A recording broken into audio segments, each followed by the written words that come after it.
Hello, friends. Welcome to Coding Garden.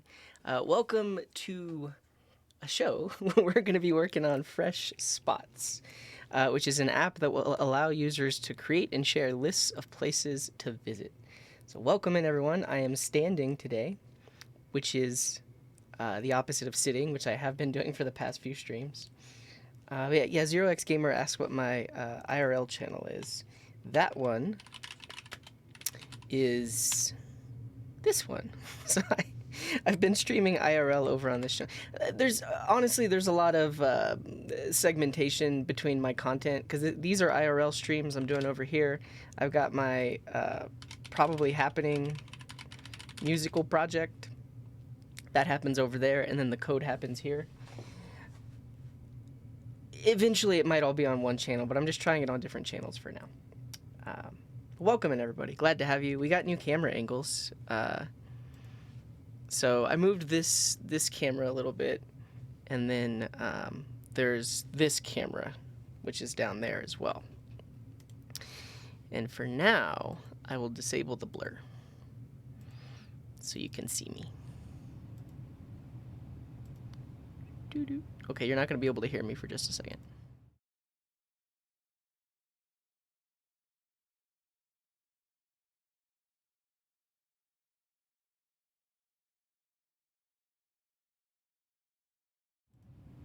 Cool, but I made this scene so I can do this, and then this. Cool. Panzer is it was like I was gonna say 6.5 years old, but he's like 6 3/4 years old. He'll be 7 in February. The second keyboard on the right is just a plain old wireless Logitech keyboard. I use this to log into my streaming computer, and then I use Synergy to share my mouse between them. But if Synergy ever breaks, then this is my backup to control my streaming computer. How's everybody doing? Welcome in. This is a very slow start to the stream, but I appreciate you all for being here. Let's talk about Fresh Spots. So we have been working on this for, I think this is stream number 15? You can see all of the past episodes here. I guess that's true, Cesar. If I do everything on this channel, I think the main reason I don't necessarily like doing IRL streams on Coding Garden is because like most IRL streamers are like a personality, like their Twitch username is kind of their name or like their gamer tag, whereas Coding Garden is more of an idea than it is like a gamer tag, which is why I like the W3CJ account. I don't know. I'm gonna stream over there for like the month of November and then make a decision as to whether or not I'm gonna keep doing it. I'm probably not gonna keep doing it just because there's more people over here on Coding Garden. But yeah, okay. Check out the YouTube playlist. This is stream number. Oh no, this is number 16. Number 15 hasn't been published yet. It's processing on YouTube right now. So this is episode 16, season 4, episode 3. We're working on this app, so it's going to let us create and share lists of places to visit. Right now, I will start it up for you and show you what it can do. So you go here. Let me just 100% zoom. You can log in with Discord. We set up OAuth. And then after you've logged in, you get taken to your dashboard and you can see all of the lists that you have created. So for example, I have this list called Best Parks in Denver. And if I click on Edit, I can edit it. So we have the map, we have all the different parks. If I click on one, because I'm in like edit mode right now, it'll zoom in on that, and I have the ability to change the name, change the description, and then also change where the point on the map will be. So let's put that right there. And then I can update it, and then it's good to go. You can also click through here to navigate around the other things in your list. And then if you want to add a new one, you get out of edit mode and go find another one. So let's add this park right here, Commons Park.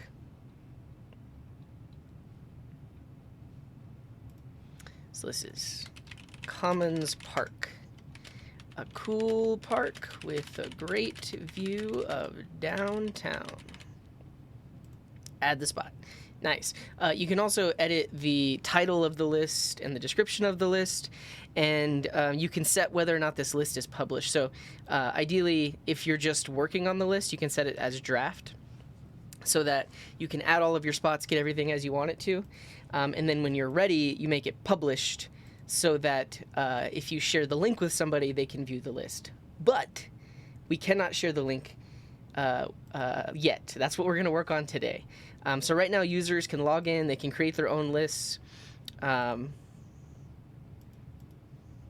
Oscar's salad places. I forgot that I did that. So that's that. Last time we actually worked on some refactoring, so you can see there's a pattern that we use here. So there's this delete button, right? If I click that delete button, I want some sort of confirmation because as a user, I might have accidentally clicked this button. So what we did is we wrapped this into a reusable component. So now anywhere on the page where there needs to be some sort of confirmation, we use that component. And I prefer this to a dialog because a dialog will like pop up and hide the entire UI, but I like it being inline. So this just confirms that you want to delete the list. And then if you've made changes, you also confirm if you want to discard those changes. So that's where that's being used as well. And then also on an individual spot, if I make some changes and then I click cancel, it's like, hey, you made some changes. Are you sure you want to do that? And then you can say, yeah. So we extracted that component last time and now we're using it in multiple places. But today, the idea is we will be able to share this list with someone. The way I know if it's edited is I have a state variable that gets updated if any of the fields have changed. Because we have two states, right? We have the state as it exists from the API, from the database, and then the state as it exists on the page. So if the user changes something in one of the fields, we know that there's a difference between the two. And so there's like a state variable. Yeah. Why didn't your message show? Which message? Which message? Test, test, test. We want tests? I don't think I'm going to work on tests today. Is that the message, America 2050?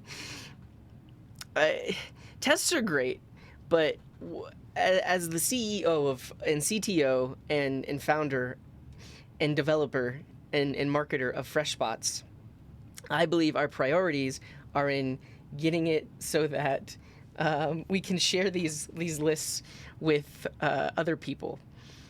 Because right now we can't. Right now, the only people that can see these lists is the person that created and FreshSpots user. I'm all the roles. So what I want to do is we want to make it so that since this list, for instance, is published, we want a URL that we can share with somebody. So it's going to be something like, honestly, I think the what was I going to say? I think the slugs, so this is a slug. The fact that the URL has the name, so the title of the list that the user set gets put into the URL, that's known as a slug. And the slugs do need to be unique across the database, but they're across the database, not per user. So the URL actually could just be /view.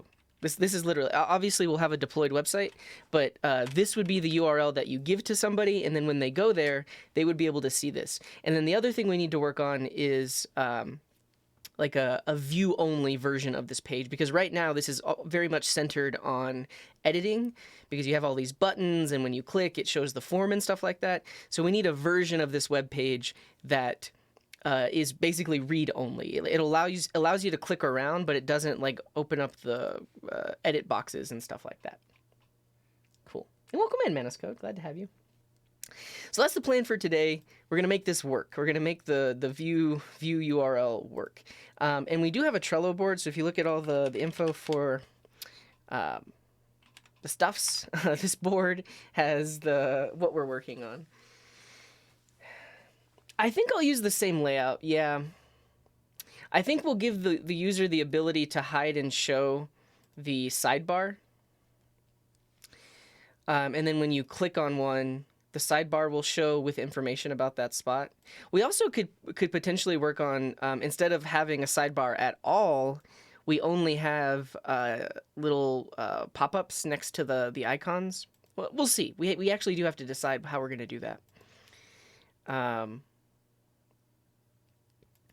But honestly, I mean, I do like this layout. For desktop, I think this works. Like, the one thing we're missing is showing what the active spot is. I guess technically the active spot is the one that has the edit form. But in view-only mode, we should put like a yellow outline around the one that you clicked on, so you know where you're at. No worries, Murdoch. Thanks for being here. Yeah. Yeah, and so we want to get desktop working, and then we have to think about the mobile experience, because right now the mobile experience is not good because you cannot hide this sidebar right now. So if you open this up on mobile, you're kind of out of luck. So we'll work on that eventually. But we have this Trello board, and really we're just working on. I want a good-looking URL to click on, and as a list creator, I want a link that I can share with others. And then technically we have to do, all three of these are what we're doing today. Basically, we're making it so that we can share the lists. Okay, that's what we're working on. Let's say hi to everybody, welcome everyone in, and then we'll get started. Also, I think I look bigger than usual. Am I too big? Am I taking up too much of the screen, or am I an okay size? Honestly, I think it's okay. I think, like, if you look at the Twitch thumbnail, you're like, whoa, look at that guy. He's floating on a screen. Oh, well. Yeah, I am a bit bigger. I'm okay with it, though. I'm getting bigger by the minute. That's funny. Just flip your phone sideways. You know, that's not a horrible idea, right? This is kind of usable. And Moose, thank you very much for that resub. Yeah, I guess if you're on mobile, just flip it sideways. But again, we'll have to work through all the stuff. Unlimited cosmic power, itty bitty screen space. I used to quote this all the time. This is from Aladdin. This is Robin Williams. I used to quote that all the time. Welcome, MBK. Do I mind sharing what is my day job? I don't have a day job. I'm living off of savings. But if you look at the frequently asked questions, I talk about that over there. Job. Work. What do you do for a living? Yeah, so in June 2022, I left my job. I make less than $1,000 a month on Twitch and like $100 a month on YouTube. So I'm just here hanging out, honestly. I'm just here for the lulz. Eventually I'll make some money, right? Eventually. Okay, let's say hi to everybody. If you want me to acknowledge you, you can write a message in chat that matches this regular expression. Really, if you just say hi, that's going to be the easiest, because if you say like hi with multiple eyes, I won't see it. Or if you say hey with multiple eyes, I won't see it. So your greeting must match this this regular expression. Here we go. We're going to go back in time to 45 minutes ago when Mark was the first person to say hello. What's up, Mark? Welcome in. Hello, Cesar and Origin and Ellers and J-Mode and the Omni King and Hot Dense. Bonjour. What's up, Pub Plip and Millen and D and Terawatt and the Jive and Sequel Quartster and Kiss My Pixels and Limotes and Mr. Whiskers and Crazy Vulcan and Fob. Hello. What's up, Timon? Thank you for dropping in. Yeah, we'll see you. What's up, Ragan O Alien? I think we did a chat command, but this is the keyboard that I'm using. I have used like 60% keyboards before, but what I didn't like is they typically require you to use the function key for like arrows and stuff. I like that this has dedicated arrow keys. But you can get a link here. It's not the Keychron. It's from Royal Kluge.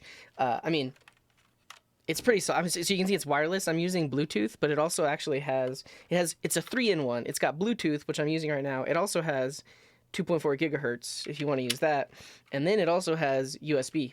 So you can choose how you want to use it. And what's up, MD Subuntu and Zayad and America 2050 and Solahadin and Ebola and Samit and Pablo. What's up, Manus Code and Mark Boots and It's Christ and BTRSL and Oxy. What's up, MBK and Lorenzo. Move the sidebar to the left, add a button, right, to show and close the menu. Yeah, that's the plan. We'll make it collapsible. Well, I'll probably hide the nav bar too, because that took up a lot of space on mobile. What's up, Windward Hive, Bogahay, and hello, come on, and Kroggins, and our Pats, and Zenio, ciao, and Mahaya on. Mihai on. Mihai on. Hello, what's up, CKC Richard, and Brufflet, and Elmar. Welcome in, everybody. Glad to have you. There were ads. That's okay. I was just saying hi to everybody. It's like mine, but red instead of orange. Yeah, I mean, I just really like this aesthetic, like the gray and then the red. I really like this. Can you use 3 ways to connect at the same time on different computers? I don't think so. I think you can. No. You definitely can only use Bluetooth or 2.4 gigahertz one at a time, because there's a switch to switch between them. But I don't know. This keyboard's great. It's also very portable. I have this case for it, and then I just pop it in my backpack, and I can take it anywhere. I guess that's not that portable. It takes up a lot of room, but for a mechanical keyboard, it's nice and it's portable enough. Okay. So I know what we're gonna work on today, but I'll be honest, I'm not very motivated. Like the initial feeling that I have is, I don't know if I want to write code, but we're gonna do it. We're gonna do our best to make it so that people can share their links. I think probably what we need to work on first actually is the read-only mode, like the view page. And we'll have to think about this. We'll have to think about how we can reuse this component, but put it in read-only mode. We'll either reuse this or write one we're gonna do a lot of copy pasting, because most of the functionality here is what we want. We really just need to disable the editing ability. We'll probably just pass a prop into this component that's like view only, true or false. That's probably what we're going to do. Let's get into it. So this is the code base. It's a lot. It's a lot. There's a lot of routes. There's a lot of database stuff. There's a lot of components. But we're going to do our best. So if we look at how this is working right now, inside of routes, dashboard, lists, edit. This is the page where all of that functionality is. This is where the map is. It's got the sidebar, all of that good stuff. And the way this works is it actually loads the layout, which includes the navbar, and then right here is the sidebar and the fresh map. But honestly, I think what we want to do is just pass a prop into sidebar that's like view only. And if that's true, disable all of the editing ability. So it should be fairly reusable, and all of the interactivity will work. We will have to change how things are rendered to make sure they take that into account. But where is this going to go? I think it's going to go at the top level. So I talked about the URL. I want this to be website/view/slug, like this. So at the top level, I'm going to create a folder called view. Is this what I want? Do I want view or do I want list? I'm trying to think about what are all of the other all of the other possible URLs we're going to have, because we're probably going to have like profile/username, and then profile username. Well, actually no, profile/username will show all of the public lists for that user that people can view. Yeah, I mean, it could be like lists and then view, but I honestly want it to be as simple as possible, because that way the URLs look really nice when somebody's like sharing it on Discord or in a text message. Yeah, I think I'm just going to do view. Just view. We're going to call it view. And then inside of there, we have a file that will say slug.tsx. So, I guess I didn't explain the technology. We're using this thing called Fresh, which is the next-gen web framework, specifically for Deno. And it does file-based routing. So basically, this file right here is going to have a param that is whatever is in the URL. You can see from the ID page in our get handler here, we have access to context.params.id. So similarly, the get handler here will get access to context.params.id.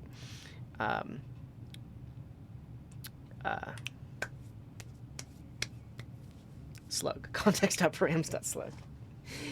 Spots slash list name. List slash slug. I like view. View makes sense, right? You want to view the list? We can always change it later. So what I'm going to do first is I'm going to literally just copy paste this. And the reason I'm not going to modify this is this get logic is going to be a little bit different for view, because if there is no, if the list is not public or published, then this page needs to show an error to the end user. Because now we're getting into authorization, right? Because someone that creates a list has the ability to like make it a draft so that nobody can view it. And if somebody tries to view it, we want to stop them from doing that. So I'm actually just going to copy paste this code for now, but we're going to have to change it up a bit. And so now over here on this slug view page, the props are not list edit props. These are just going to be list view props. Let's rename it. Okay. Now,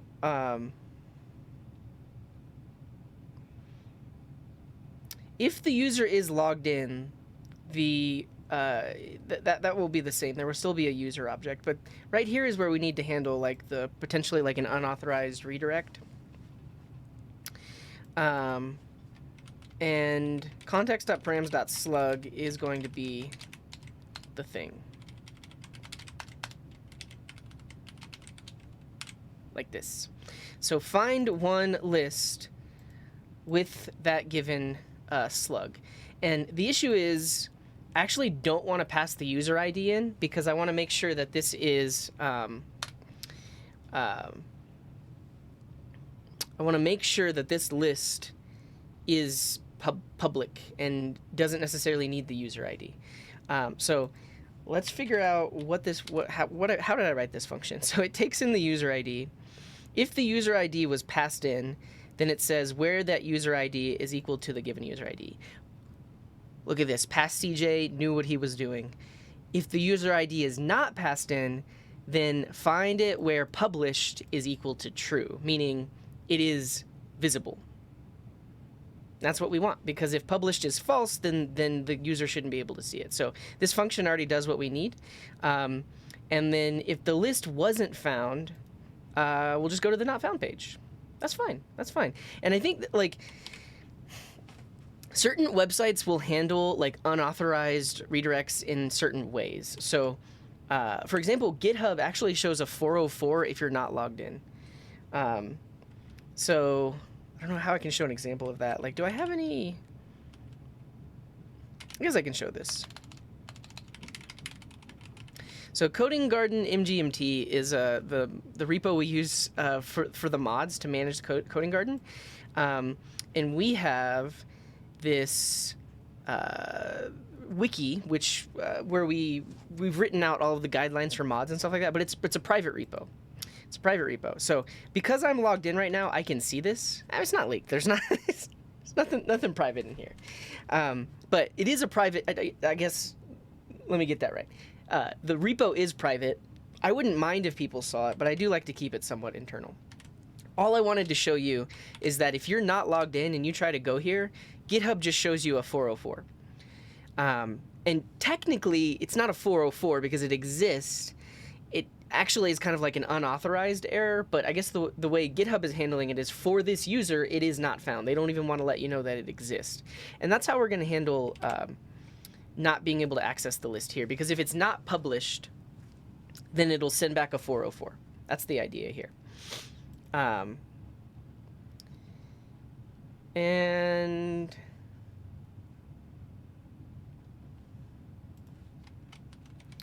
here, the title of the page is going to be data.list.name.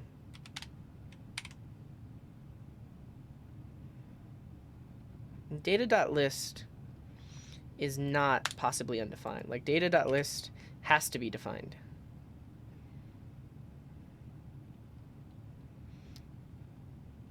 Cool. Cool.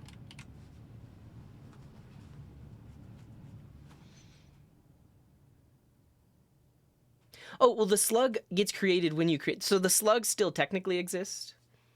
Yeah. Yeah. Yeah, so we actually, the way things are set up right now is if you know the slug, you can get to that list. But the way we're going to use public versus private is whether or not that list shows up on your profile. So if somebody goes to your profile, they'll see a list of all of your lists. But if it's not set to public, then it won't show up. But if you know what the slug is, you can get there. That's all I'm trying to say. Okay. Honestly, this should just work now. So, right here, if we just copy this slug and go to /view, it works. But it's still the edit page. So now we need to go through and make it so that it is read only. So let's do that. So the sidebar, we're going to pass down a view only prop. And then for the fresh map, we're going to pass down a view only prop as well. So if view only is true, we disable all of the editing features. So let's go to the sidebar. And then this now needs a prop. View only, which is a boolean. And we'll make this of type sidebar props. Just remove all the buttons. That's basically what we're going to do. We're going to conditionally render all of the buttons. Though, let's see.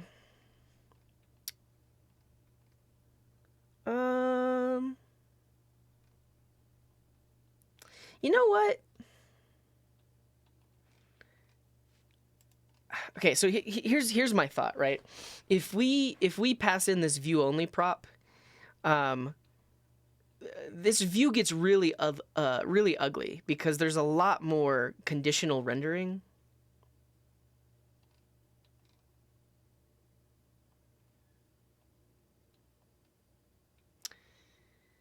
Yeah, there's gonna be a lot more conditional rendering. So here again, I've changed my mind. I'm actually gonna copy paste this component, but I'm gonna rewrite the sidebar so that it doesn't have the editing features. Now I could try to think of a way to reuse some of the functionality, and maybe let's do that first. Like if we just take the sidebar and extract out the reusable pieces, that'll prevent some code duplication. Let's see. Like that, we could repeat that. I'm not worried about that. And then this whole thing won't be there because this is all about editing the list. So that just will be completely gone in the view only page. This will be completely gone in the view only page. I changed my mind again. There's nothing that's going to be reusable. Let's just copy paste this and then remove all the stuff we don't need. So I'm going to call this view only sidebar.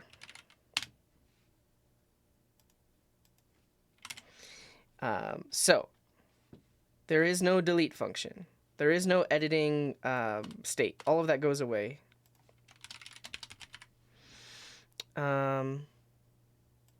We are never editing the list, so all of this goes away, and we're never editing the form. So I guess technically this little section right here with the name and the description, we could have made that its own component, but I'm just going to put it in right here.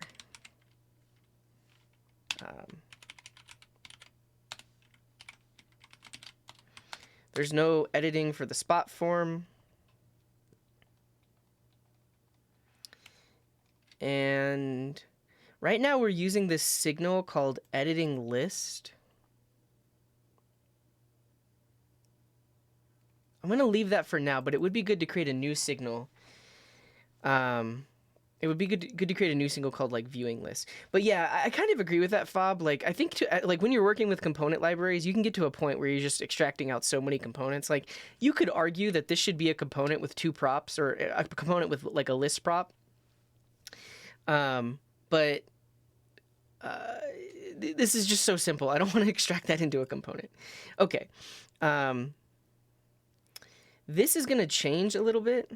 So if we are...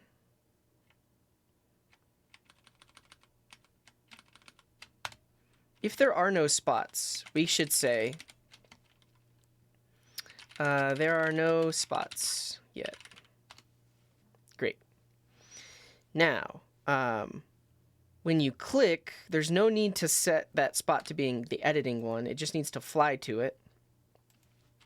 And we also don't have to care about if we have saved changes or not because we're on the view only page.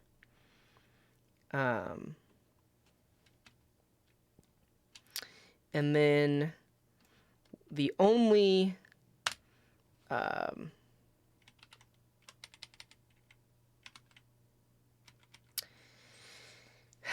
class we care about is the active class, because that's the one that we're viewing.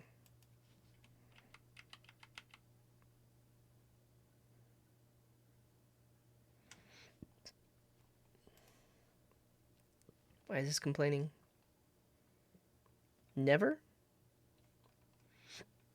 Well, this already makes me think we need other signals, because we don't want the editing spot signal anymore. It needs to be like viewing spot. Because then this changes as well, because this becomes, we'll leave it like that for now. So that adds the active class. Cool. Let's just add this in and see if we have that functionality now. So if we go back over to the view page, now instead of the sidebar, we add the view only sidebar. Like this. We import that in and then get rid of the sidebar. So this got imported there. Now. This, we've already gotten rid of all the editing. So you can see that I can click around and there's no buttons to edit or anything like that, which is good. That's a good sign. Though, that class I removed with the cursor, I think we actually want that.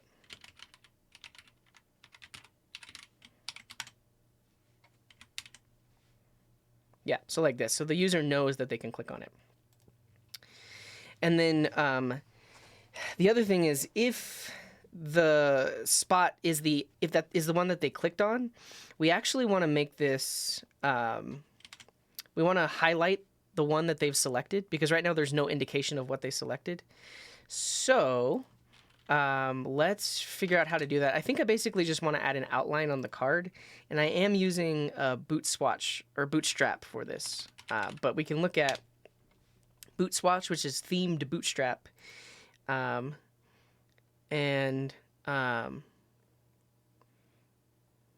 I mean, we typically we try to keep the chat safe for work. So no hard feelings. But there are nicer ways to say things instead of using bad words. Okay. No worries, Morwick. No worries. Yeah. Why use a bad word when you can use a good word? You know what that's from? That's that. Has anyone seen that? It has Jim Carrey in it. It's a TV show that was on HBO. I forget what it's called. TV show. He's like a Mr. Rogers character. This guy.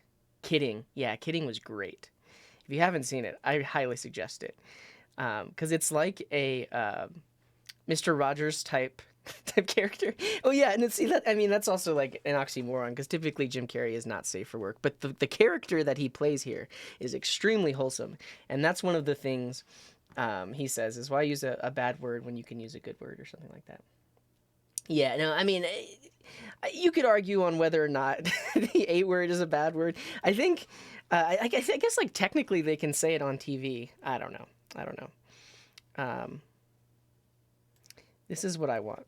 Border warning. So instead of setting the active class, I want to set border warning. And what that should do... What's up, Oscar? Welcome in. What that should do is highlight the active one. Look at that. This is great. This is awesome. So now you know which one you're looking at. And similarly, like if you zoom out and then you click on one of these, it'll highlight that one in the list. So like if I click this, it tells me that it's Sloan's Lake. Yeah, it's pretty accepted. I mean, I don't use that word on stream, so I don't know. It's definitely a low level curse word. So the cursor, I used a Tailwind class. So I mean, this is like blasphemy, but we are using Tailwind in combination with Bootstrap. But cursor pointer is a class that comes from Tailwind that adds a CSS property cursor with the value pointer.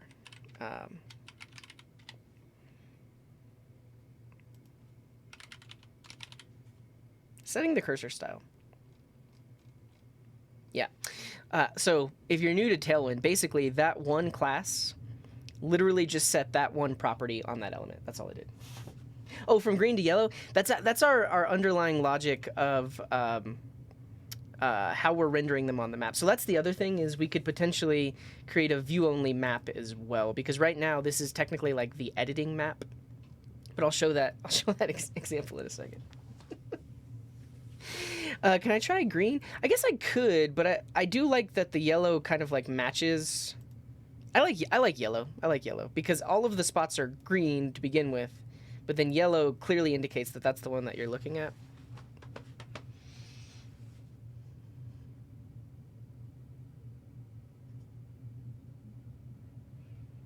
I'm good on that, Limotes.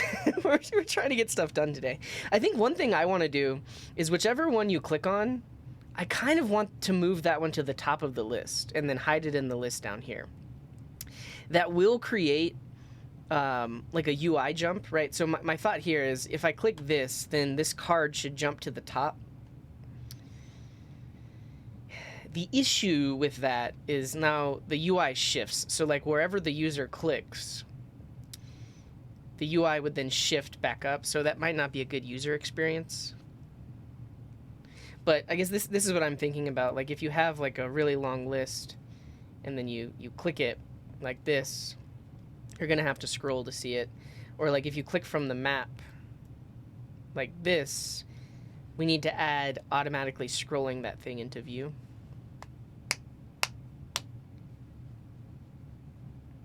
Yeah, I think we'll just scroll it into view. I think we'll just scroll, like, so like if you're on like this and then you click one of the other ones like this, we need to just scroll that into view like that. That's what we'll do. Let's handle that really quick. Before I do all of that, let me add some different signals. So signals are essentially like a way of sharing state between components. It's a concept in a lot of places, but it exists in Preact, which is what we're using here.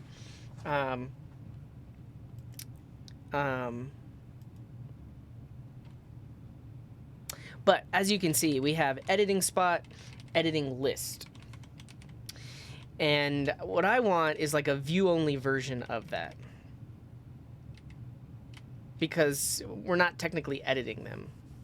I mean, I could rename this to active spot or active list.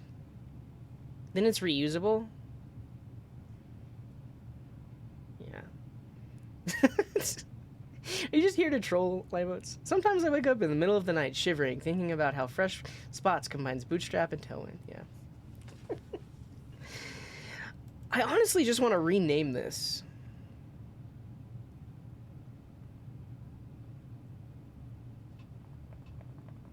Make the entire list of locations a recently viewed list. Yeah, I think we'll handle that eventually. Like eventually, like if you're a user using this site and you eventually get here, we can put that in your like view history, and then on your private page, I don't think this would be public unless you made it public. It could say like recently viewed lists. We could do that eventually for sure. I just don't like this name, and I don't know the implications of changing the variable name.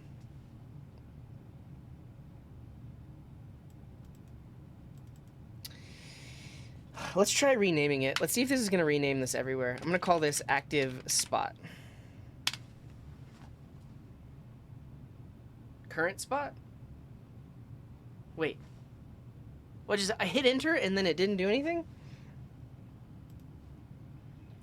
The main place that are using this is like the Well, for example, the view only sidebar. And then this signal here.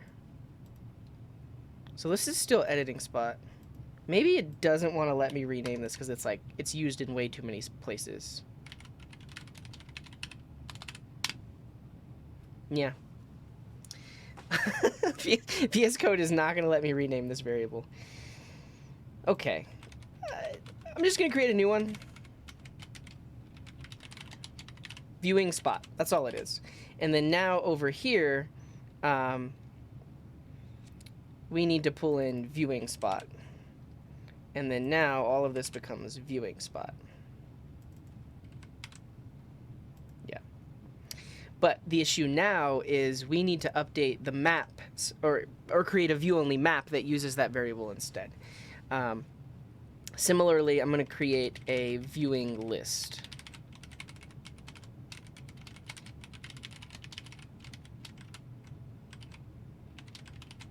And then use that over here.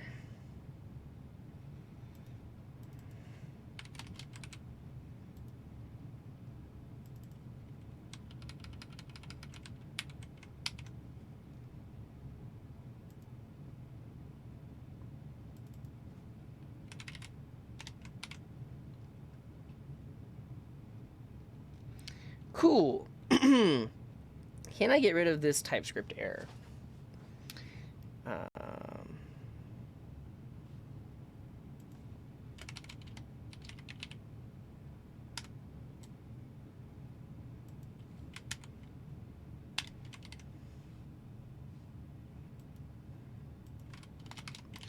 So the spot is of type spot.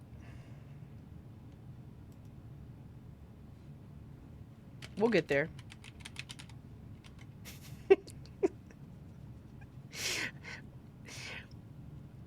This probably isn't the best way to do this, but basically these two types actually do overlap. It just has to do with these weird column types that we're getting from the database library that we're using. So this is not necessarily a good practice, but to get rid of that TypeScript error, it will do that because I do know that these two types overlap. I don't know if there's any TypeScript devs in the chat. Is there a better way to do this? Like basically, these two the types, they overlap, but the type definitions don't. So is there any other way to do that? And then also, what is this complaining about? The condition will always return false since number and undefined have no overlap. I guess TS ignore. Yeah, what's up, Caprese? Welcome in. Oh yeah, Zakun. I mean, I feel exhausted trying to type this right now. Use the correct type definition?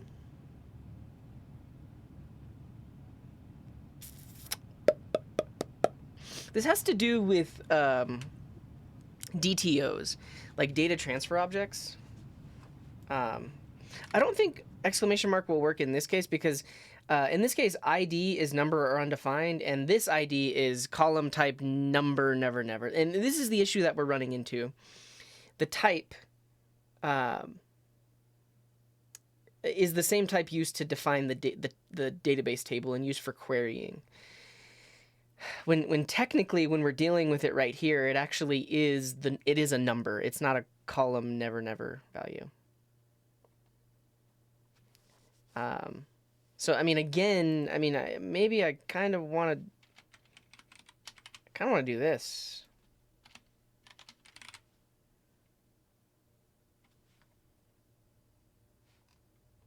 Object is possibly null. Yeah, so that gets rid of the TypeScript error. Is it any better than before? I don't know. Well, we broke it.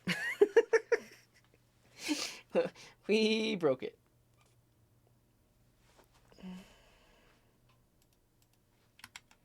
What did I do wrong? Oh, I know why we broke it, because we created this new signal viewing list. Now we need to actually set it. Okay. We got more work to do. So now on the view page, this right here was setting editing list, but this needs to be set. This needs to set viewing list like this.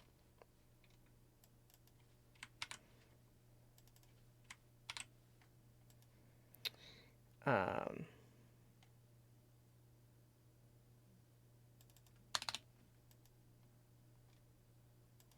cool. And then we had this weird hacky hydrate component, which we're eventually going to get rid of, but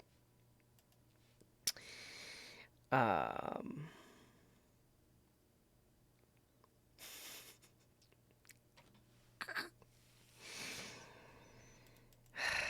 okay, we're down a rabbit hole. We're down a rabbit hole that we need to get ourselves out of. But basically, this hydrate component right now was hard-coded to set editing list. But now we need it to be dynamic because sometimes it sets editing list and sometimes it sets viewing list. So what we're going to do is we're going to export from our signals. We're going to export signals by name. Yeah, there's a TS ignore here.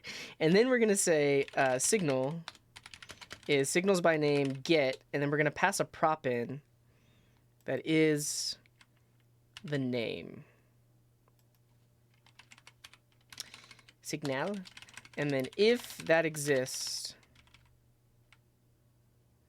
we're going to say signal dot value equals that.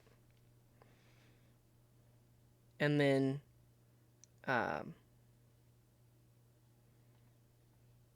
we will TS ignore this for now. All right, onload isn't a thing.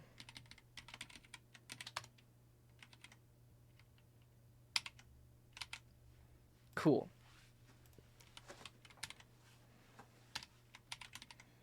All right, now let's set up signals by name. So if we go back over to our signals, we just got to add them. We just got to. So this is going to be a new map that goes from string to signal.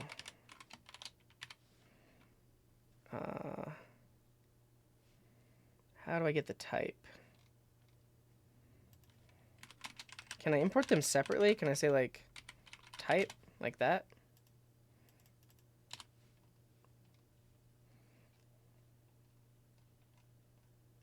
Oh, I think it's just capital S signal. Yeah, capital S signal. Okay, so we got this map, and then we just put the stuff in the map. Capital S signal is the type. Great, and so for everyone, let's see if I can keyboard foo this.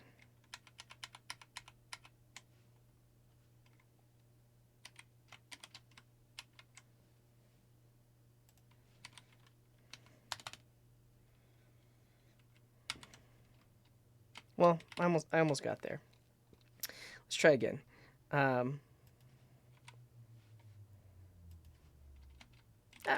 It's fine. I'll just do this. I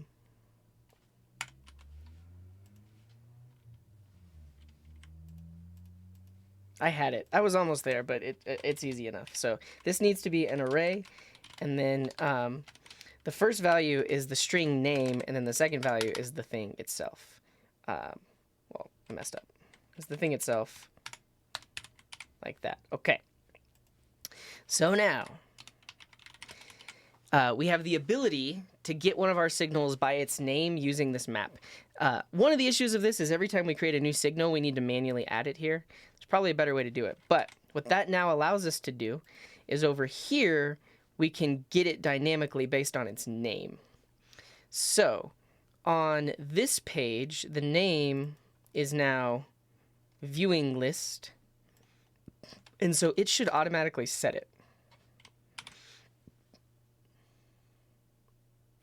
Are the individual exports necessary now? Yeah, because, I mean, it is a nice convenience to be able to import them. Because, I mean, that's the main reason we're doing these individual exports. Technically, though, we could only export this. I think the issue with this is if when you use this, you get back a generic signal. So, like, over here, signal is of type any. And when we import it, we actually do want their typings. So this is the one spot where we're going to use signals by name. But that should work. It works. And now we can update the edit page to do the same thing. So if we go to lists, edit, Right now it was doing all this business. We can just get rid of that. Yeah.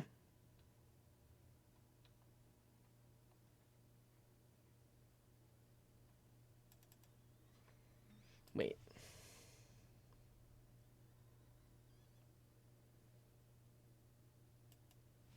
Yeah, same thing. Can I use TypeScript map types here? I haven't used that. Whereas that basically I can take a string and then map it to this type over here, signal of that type.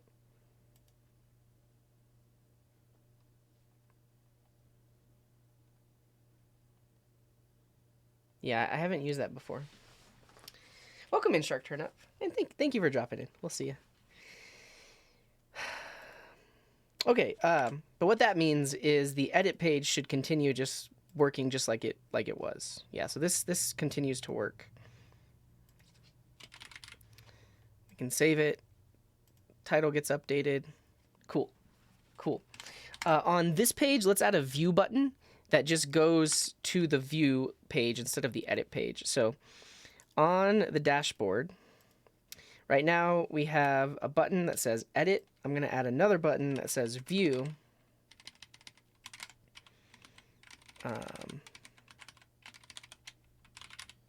And then it just has a slug. And then this will say view.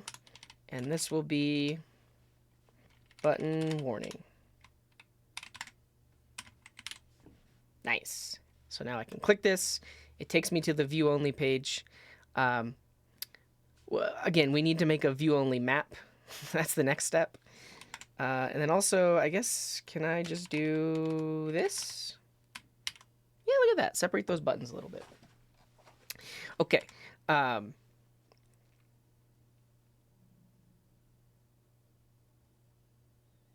Shouldn't it just be hitting the list and not another button? What do you mean by that, Hanuchi? Yeah, we want to use the share API eventually for sure. Definitely. Okay, now I'm going to close all the files that I have open because I've edited a lot of stuff, and now we're going to make a view-only map.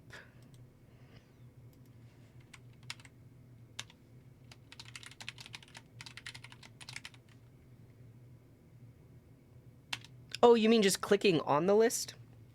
I like it to be an explicit button. You could do it either way. You could make this entire thing a link, but I would argue that since there's two different actions that the user can perform, to me it makes sense to have them as separate buttons. And then we might have more actions in the future too. So we have view, we might also have a share, we might also have a delete, that kind of thing. So put them in a folder. I do believe that right now islands all have to be at the top level. I don't know if they changed that in Fresh. Actually, we can look. Let's look at the docs really quick.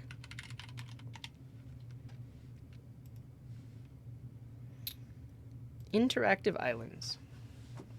Islands are defined by creating a file in the islands folder. The file must have a default export. Yeah, Oscar says they don't support it yet. It is also not supported to nest islands within other islands.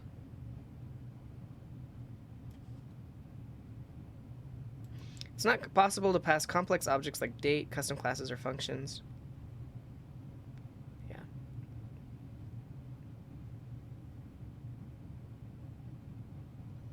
Yeah. Okay.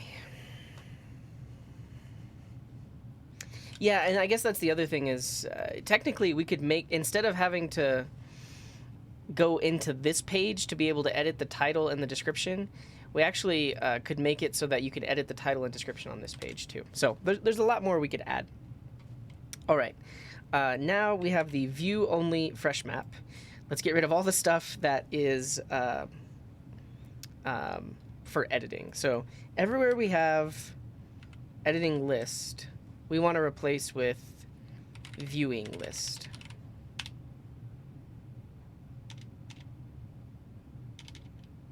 Great. And then everywhere we have editing spot, we want to replace with viewing spot. like that. And then viewing spot unsaved changes isn't a thing, so we don't need that at all. It's only in a couple of spots.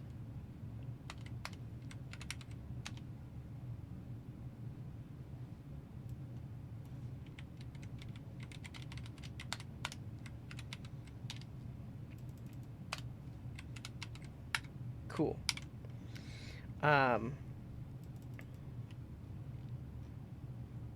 Yeah. Yeah, what's up, Horatius? Horatius? It varies. I mean, I've been doing this for like over 4 years now, and the types of streams always vary. So today we are working on one specific project that we've been working on for a few months now. So this is like the Friday stream. People know that they can tune in on Friday, and I'll be working on this one thing. Other streams, sometimes we'll just decide to build something for that one stream. So like this week on Tuesday, I worked on a plugin for OBS, which is the software I use to stream. And so that was the first time I ever worked on that thing. I built it live, and that was that stream. And then on Wednesday, I did a Q&A stream. Yeah, it's a plugin. I mean, you can call it a plugin. And so I usually do at least one Q&A stream a week, and there the topics can vary because I like to help beginners. I like to answer questions, so people will come in with their code-related or career-related questions, and I'll do my best to talk about them, and a lot of times I'll like come up with code examples too. Basically, this is just you all hanging out with me while I write some code, and we talk about stuff. That's what this stream is. Okay, I'm gonna rename editing icon. Yeah, appreciate you. I'm gonna rename editing icon to be viewing icon. Honestly, this one probably could have been slightly refactored to be reusable.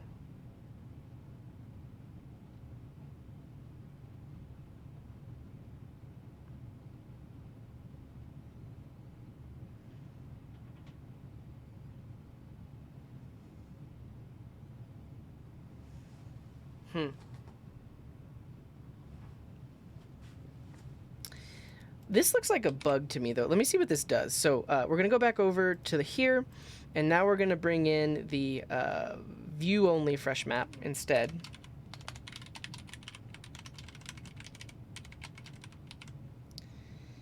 And then we'll use that right here. And so now when we go to the view page, it has the desired functionality. Clicking that seems to work. Cool. But the bug that I saw is if we click the map, yeah, they shouldn't be allowed to do this. So this makes sense when you're in edit mode because you would want to add a new spot. But when you're in view only mode, we don't want to put a new spot onto the list.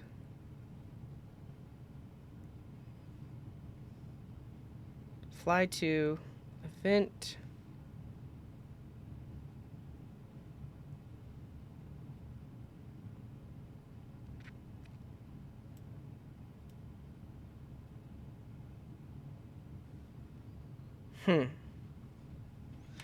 Actually, I don't think I want this functionality at all. This whole thing can go away. That whole thing I think just needs to be gone because we only care about the clicks on the individual pins. Because yeah, if I click the map, I don't want to zoom in there. I can like double click, and that's like the expected behavior of a map. The only clicks that I care about are on the icons, and that's handled elsewhere. So yeah, all of this code, it just goes away. That just completely goes away. Cool.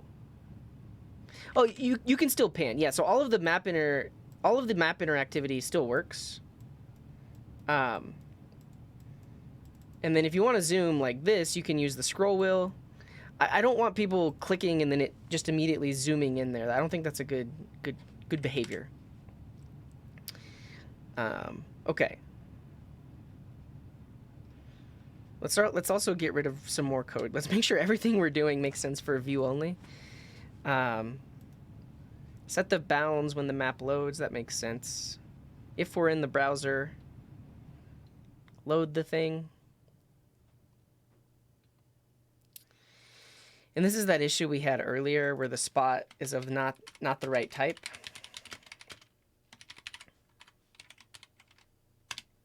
Like that.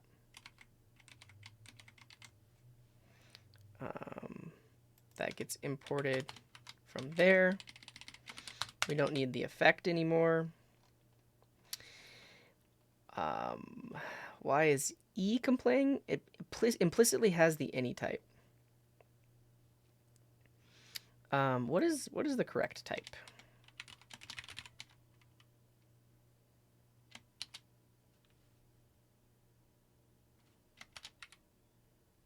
Oh wait, no, this shouldn't have the any type. Oh, it has the any type because of the library that we're using. This library did not define the type of this thing. Oscar, if you're here, can you help me out? I think you helped me out last time. This was like, it's different in Preact than in React.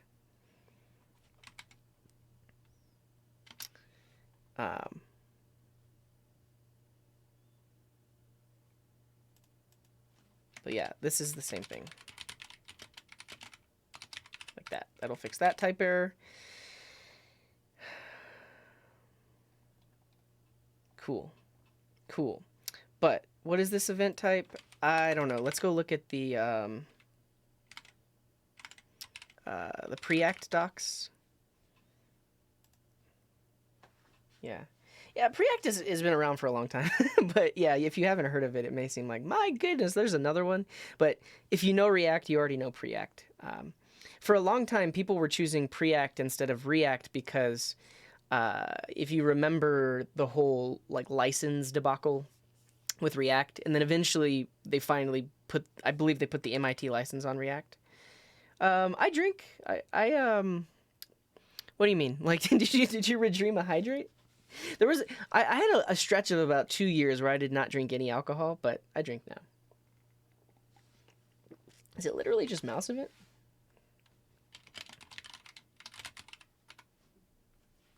No, it's got to be a Preact synthetic event or something like that. The next CJ After Hours? I don't know. I wanted to do like the Coding Garden After Dark, but got busy with other stuff. Oh, there was a redemption? I didn't see it. Welcome in, Patel. What are we doing? What are we doing with our lives? Okay, forms.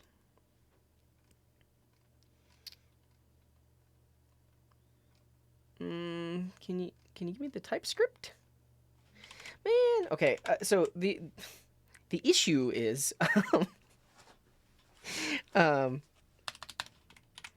we're using a library that didn't specify the type, and now we get the issue with the any type. But I do know that it is of a certain type.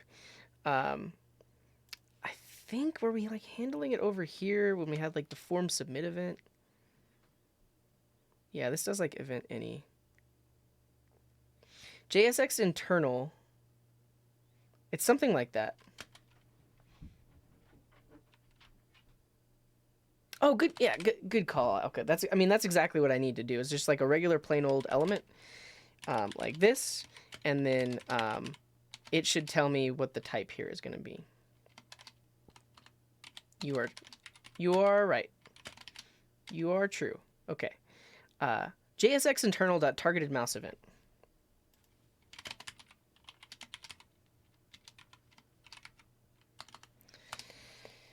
And then this is the issue we ran into last time,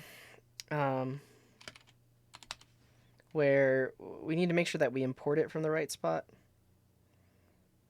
Targeted mouse event.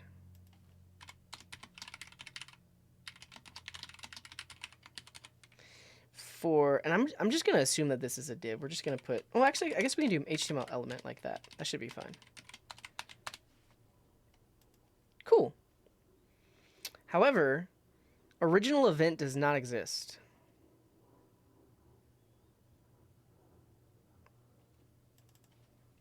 What is original event? Wait. Um, wait.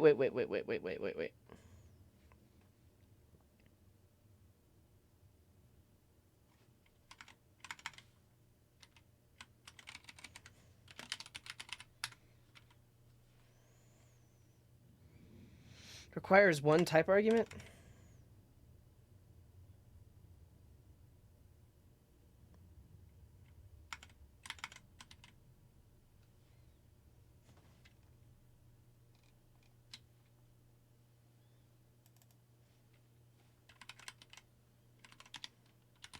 And then we need to import this from preact slash JSX run. Just JSX, I think. Like that.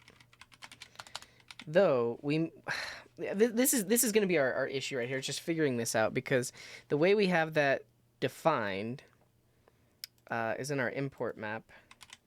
So I guess actually I could just copy what we had there. So this goes source. Oh, just JSX from preact. Ah. And then down here, this is just JSX, not JSX internal. And then we get rid of that. Okay, so we're closer, but it still doesn't like this original event thing. Is this a preact thing?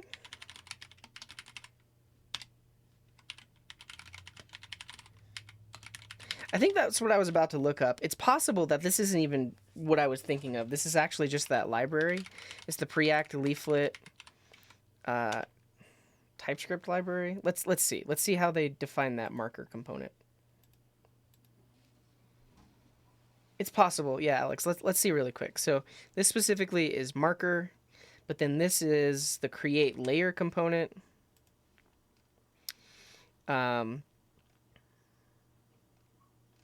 Yeah, it's nothing special. So it's going to be the on click that is a div on click. Oh, I guess you're right. This is the yeah, you might be right, American 2050. If we look at the leaflet docs, do they have an original event? They do. They do.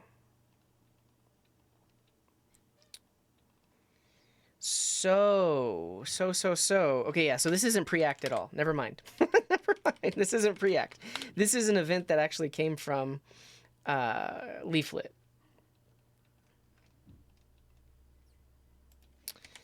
And yeah. This is a mouse event.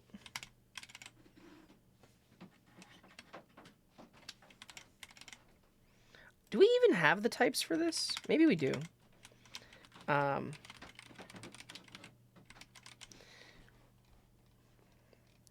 We can do like probably do like a weird import. Yeah, like that, like what Benzer is saying. So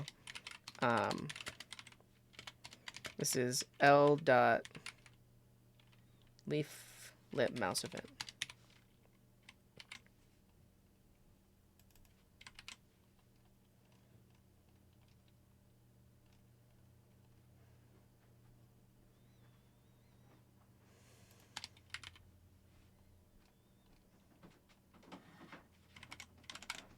Nope.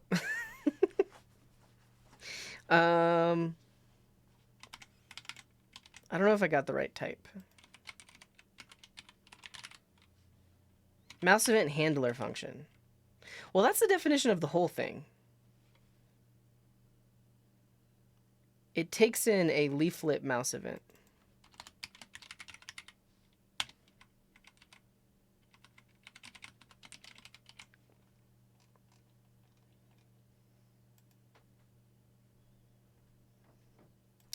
But for whatever reason, it doesn't know about original event.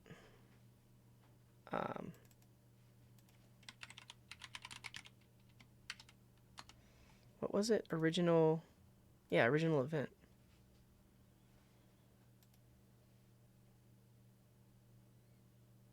In your app, you have the L leaflet mouse event as the event type from the on-click handler.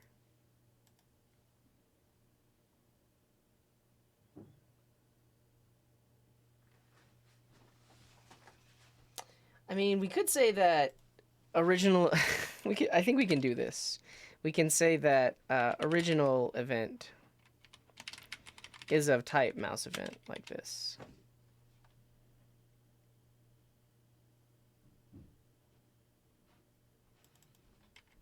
Did I not spell it right?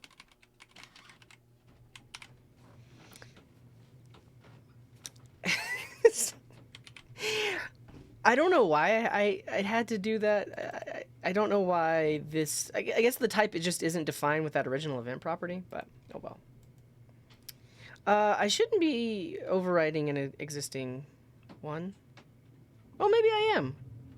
Yeah, maybe I am. Okay. Yeah, you might be right, Veeb.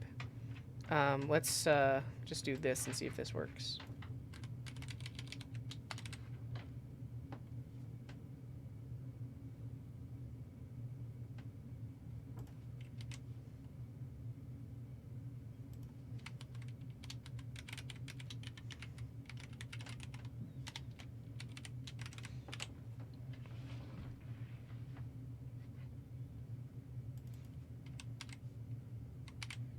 It was that easy. Okay.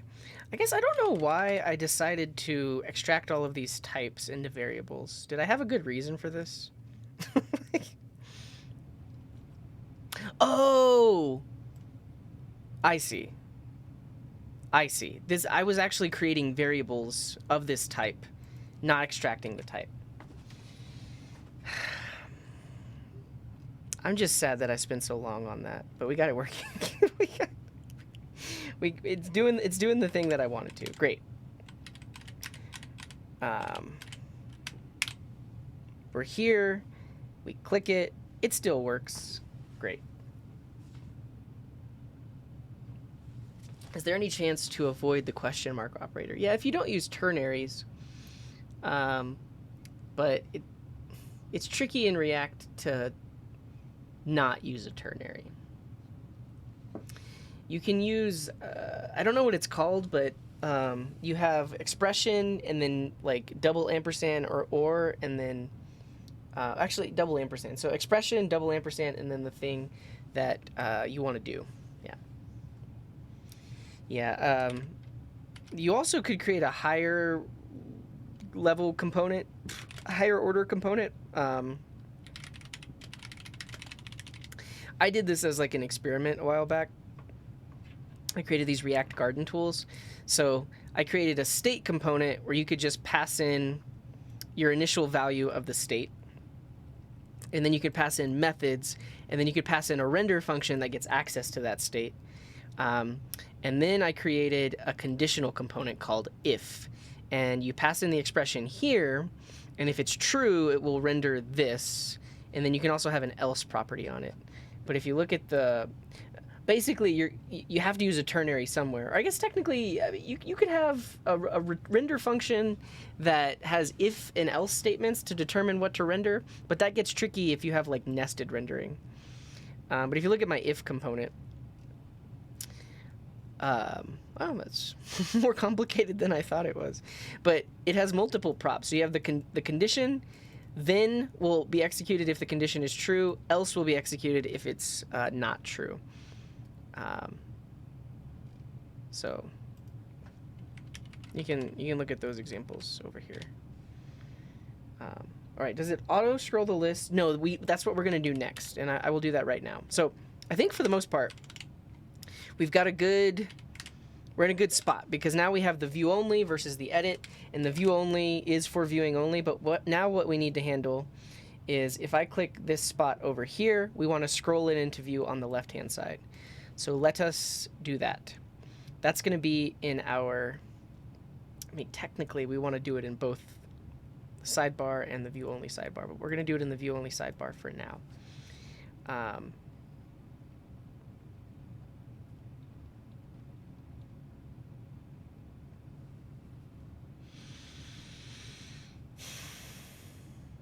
how am I gonna do this? It's gonna involve refs. It's not gonna be easy.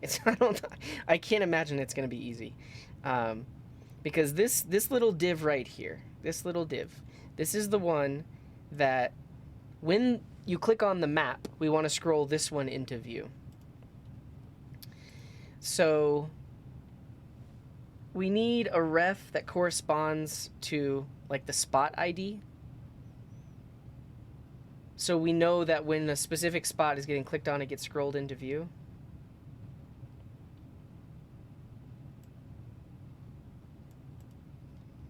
Okay. Okay.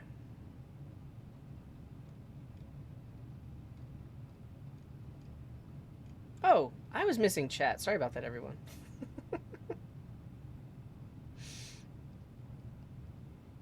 Yeah, there's duplicated code. I contemplated it for like a minute and decided I was just going to duplicate it. There's still 25 seconds of ads. So for those of you that are here, if you would like to support me, there's a lot of ways to do it. Check out my YouTube, subbing on YouTube. Both the main channel and the archive channel is a good way to support me. Also, follow me over on Twitter. I don't post hot takes. I'll post something every now and then, but for the most part, I post go live notifications on Twitter. Also, yeah, check out the merch. I'm not wearing any today, but I've got some what I consider somewhat cool t-shirts. Like the dark JavaScript t-shirt, or like this code mug. So check that out. And then, yeah, check out my personal account too. So I've been IRL streaming over here on my personal account. So if you're interested in nature walks and interesting IRL streams, definitely follow that channel as well. Do mods get a discount? I mean, sure. Yeah. I'll come up with...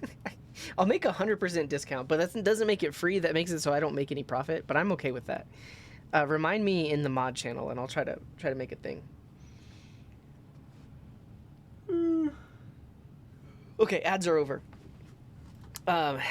Okay, any React experts in the chat, help me out with this. We have a list of elements, and I need a DOM reference to every single item in that list.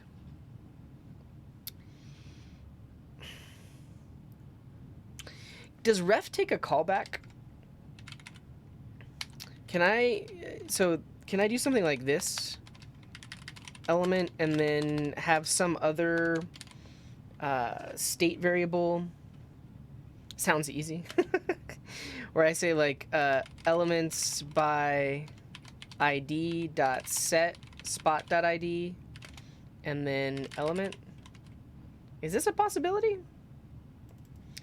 And then elements by id is just a thing. Probably would make it a signal because it... No. Okay, so so we have use state, and then this just starts off as a new map of string to vnode, something like that.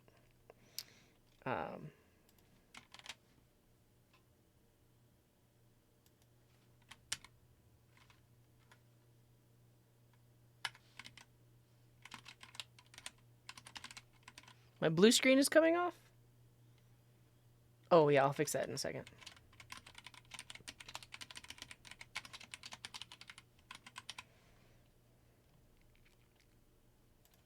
Also, these can go away. I don't need those anymore. And also that can go away. And also these can go away. Okay. But spot ID, I guess, is a number. It's a number.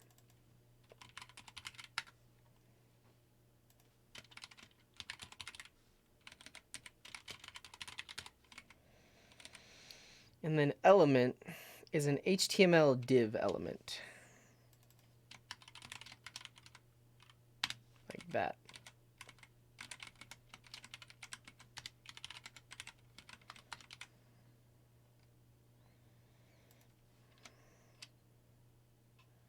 or null. All right, is this even a thing you can do in React? Let's see.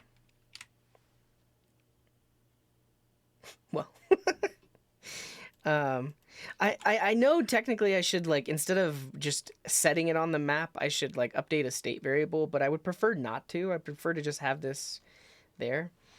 But yeah. Oh, I appreciate that, Kino the producer. Welcome in. Set the HTML element's ID to the index, and then when I want to scroll it, use query selector.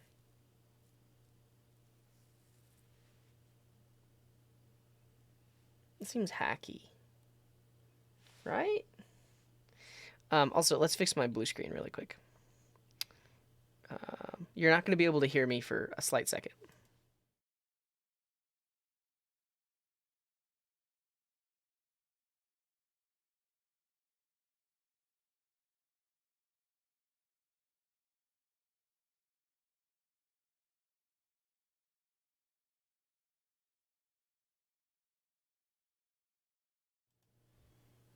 How about now?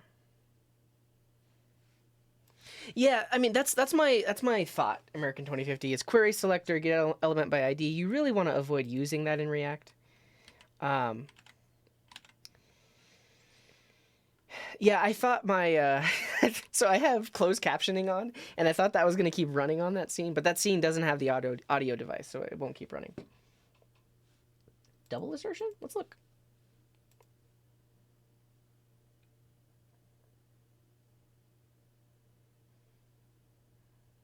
Oh, I think it can still be null. I think it can still be null.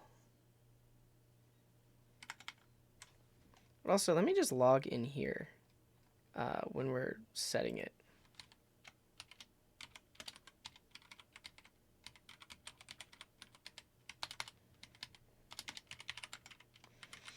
Element. Like that. Yeah. So we get it. I guess I just have to, instead of doing a map, we use an object.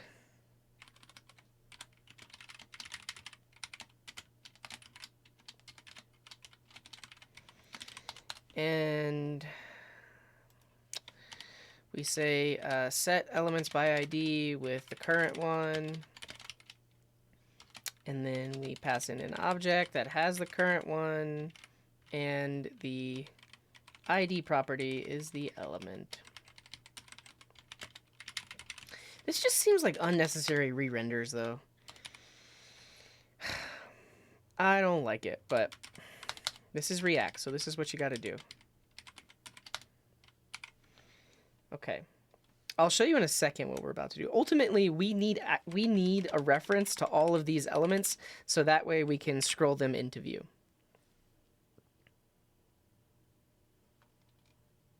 Yeah, this is, you can't see it, but this is just re-rendering forever. And and then okay.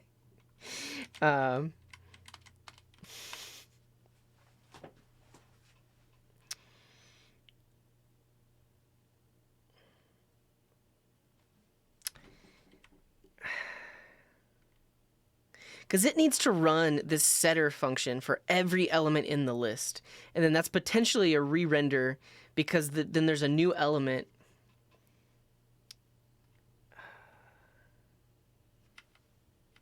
I wanna use, honestly, I don't have to use, I'm silly. I should use a signal. I should have just used a signal to begin with.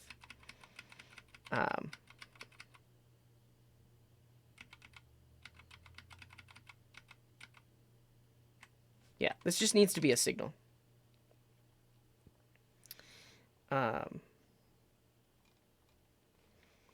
So,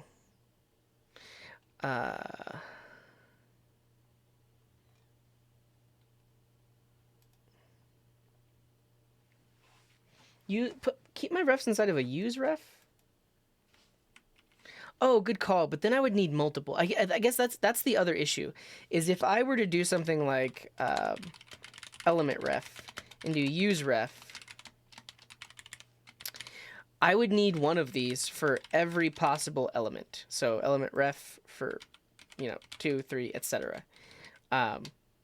So that we can't do that because we have a list of elements.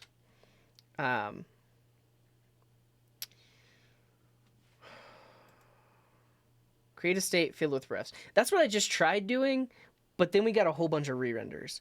So, in the interest of time, and in the interest of not, so like, okay, this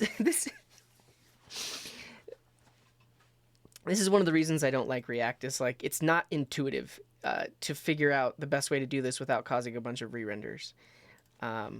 So we are going to use a signal, which is intuitive because you literally just use it. Yeah, I mean, we could. That's what America 2050 suggested. But regardless, what are we going to call this thing? We'll call this div refs, and this will be a signal.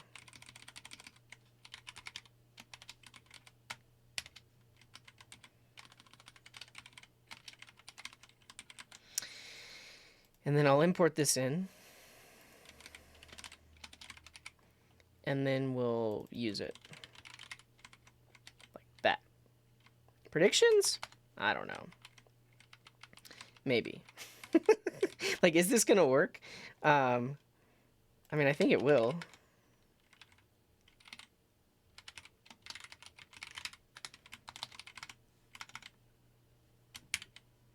Oh, I froze my browser.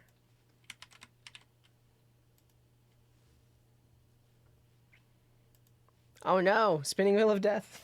All right, we got that tab closed. Great.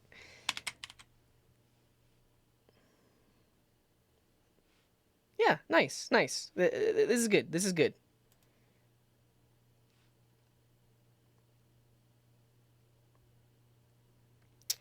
Yeah. So anytime there is a state update, it just wait, is it really re-rendering that many times?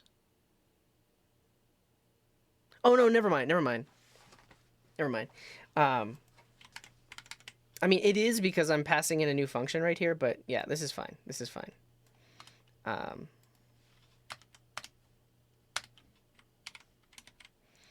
Cool. Because what that means is if okay, here we go. This is it. So I'm gonna pull in an effect. I think effect is like a watcher, right? From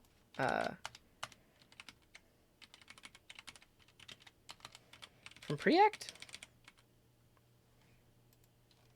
Where do signals come from? Preact signals.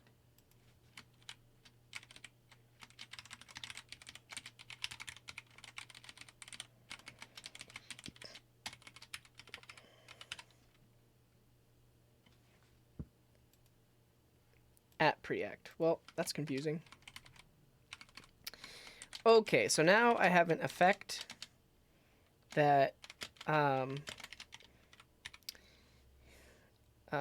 if viewing spot has a value, then we say the viewing spot element is going to be div refs dot value dot get viewing spot dot value dot id as unknown, as a number. So that gives us the element, and then if that element exists, we can say that scroll into view. Now,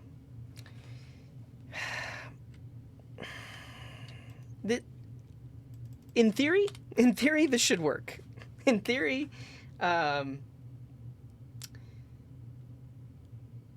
this should work. Now, we can do a prediction, but here's the thing. In my experience, scroll into view doesn't ever work as I expect it to, for whatever reason. Typically, I have to select the parent element and I think tell it to scroll that element into view. We'll do a prediction, but just know that I probably got this wrong. But let's do a prediction. Mods, you can run a prediction. Will this work on the first try without errors? Essentially, is it going to watch for when the viewing spot changes, and then if it does, scroll it into view? Actually, okay, wait. Have you already? Don't start it yet. Don't start it yet. I want to. I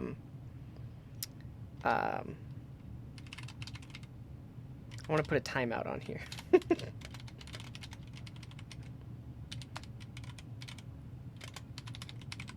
Okay, now. Viewing spot is the one that you clicked on. So right now, when you click, viewing spot is the value that gets set behind the scenes. So that's why, like, if you click over here, that's how the left-hand side knows that it's changed. I haven't refreshed the page yet, though, so we aren't seeing the latest. Okay, mods, you're slow. I'll do it. Will it work with no errors? Okay, never mind. They got it. They got it going. Wait, how long did you? What's the slowest amount of time you can choose? Is it a minute? I guess I did tell them not yet. I'm sorry I got mad. I'm sorry, Oscar. I got mad at you. I'm sorry. You're doing your best. And you're working for free, and I appreciate it. I'll do that, Mark. I mean, this fundamentally does not change the code that we wrote. It just makes it smoother. Like this. So, cool. I'm surprised some of you are trusting that it might work. I honestly don't think it's going to work. So I think there might be issues. I don't know if I'm using effect right. And then I don't know if this scroll into view is even going to work. But here we go. Refresh the page. No errors. It worked. It worked. Man. Okay.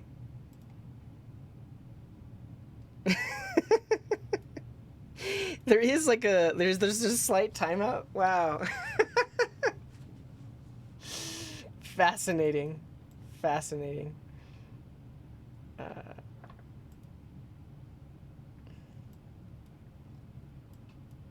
You just gained 5K. Wow. Wow. And honestly, I can get rid of this timeout. Yeah, test pass. What's up, Electrothermal? Thanks for being here. You bet 1,000. I didn't even think it was gonna work, so I am baffled. Look at this. Look at this UI. It's like we know what we're doing. Like, we got spots. We scroll to them. Wow. Wow. Oh, so as a mod, you can't choose the outcome? That's unfortunate. Oh, because you voted. I see. Twitch knows what they're doing. Because that makes sense.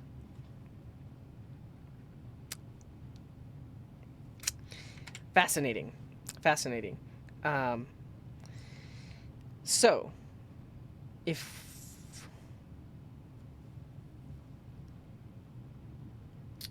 We want similar behavior on the edit page, but I'm not even going to worry about that right now. Yeah, exactly. It's unriggable. Okay. I am curious, though, like, how many re-renders are we getting here?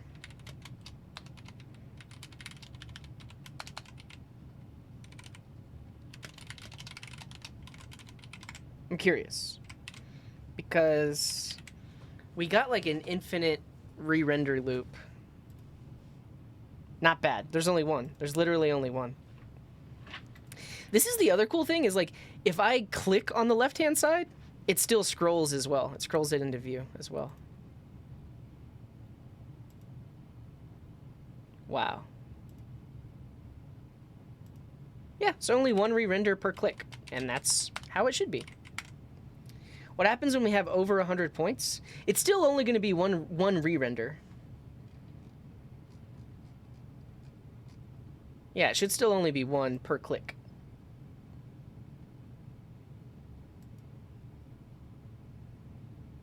Console.count re-render? Oh, never done that.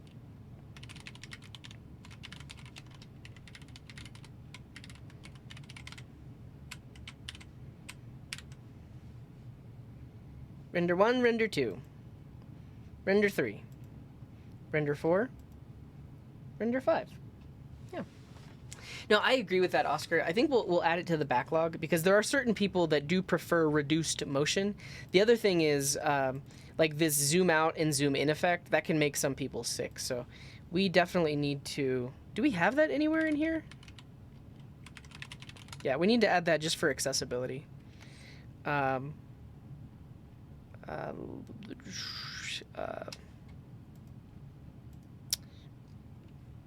What do I want to put here?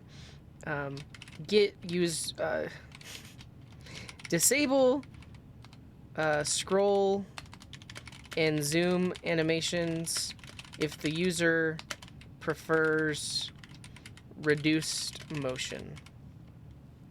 Cool. And this is an accessibility thing. Cool. Yeah. I'm amazed that this this is just working. Okay. Honestly, I mean, we could deploy this and we should be good to go. Though we do need to test one thing, right? So if...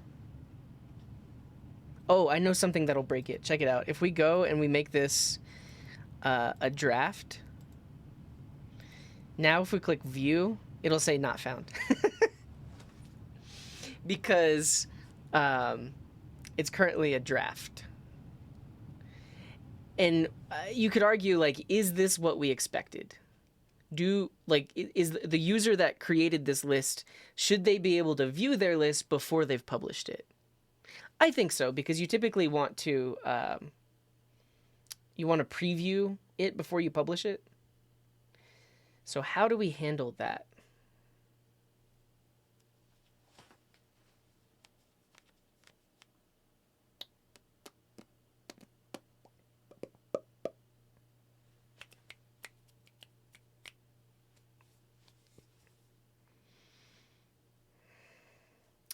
Yeah, so it's a draft because it has that property on it. So there specifically is this is not published yet, which means no one can see it except for the person creating it. Yeah. So I think we just need another route with so instead of view, it's preview. And that will work for, I mean, okay. Redirect to the edit page regardless. I think we want to show it for the user, but the reason I hesitate, let me show you the logic because it's going to be a little bit tricky. So if we look at this view page, we are not passing in the user ID to find one. We basically need like 2 database queries, because if the list was not found and the user is logged in, then we should try to find the list with their ID. So we'll do it like this. So try to find it without their ID. The thing is, like, I don't like 2 database queries, but I think it has to be this way. Because then we can pass in the user ID, which is context.state.user ID.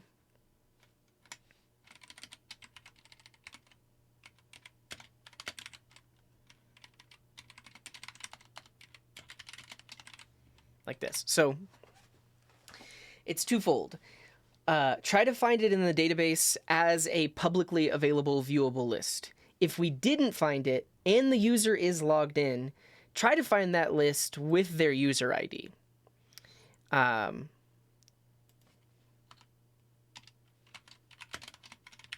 then if we still couldn't find it, render not page. But at this point, if we did find it, then we can render it. So this will work. What I don't like is it's 2 database queries.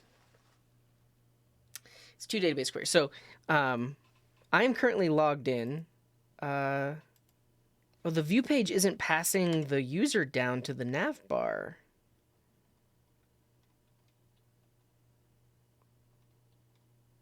That makes sense because we don't have a middleware that's setting the user.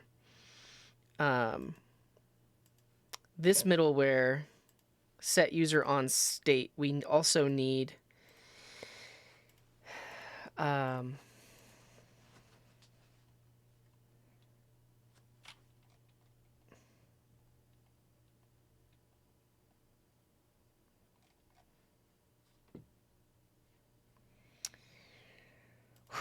there's a whole lot of code here. All right, I'm going to rename this to set user on state.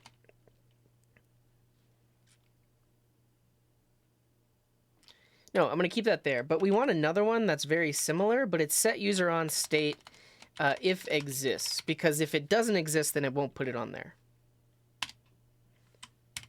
So the logic before was if the user didn't exist, just do a redirect. But we don't want to redirect. We do just want to put it on state. And then we always go next like this. So there's that. And then this whole thing should be refactored to our query so that these two files, so right now this big old database query is copy pasted in both of these. I'm going to refactor that into our queries. So I'm going to create a file for user. And then this will be a function get user with social profiles. And this takes in the user ID, which is a number. And then it just does this.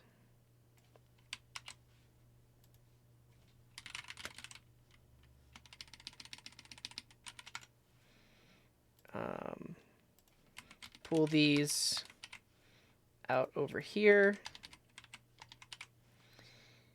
And then this will just be the user ID. We'll rename this to user ID. Cool. So now that we have this function, we'll use that over here.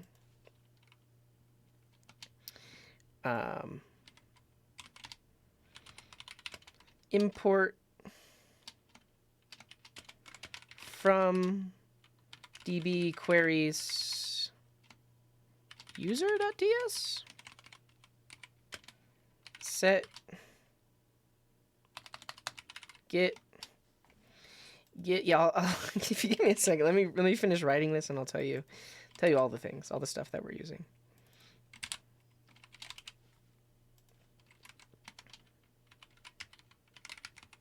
Context.state.user ID. Okay.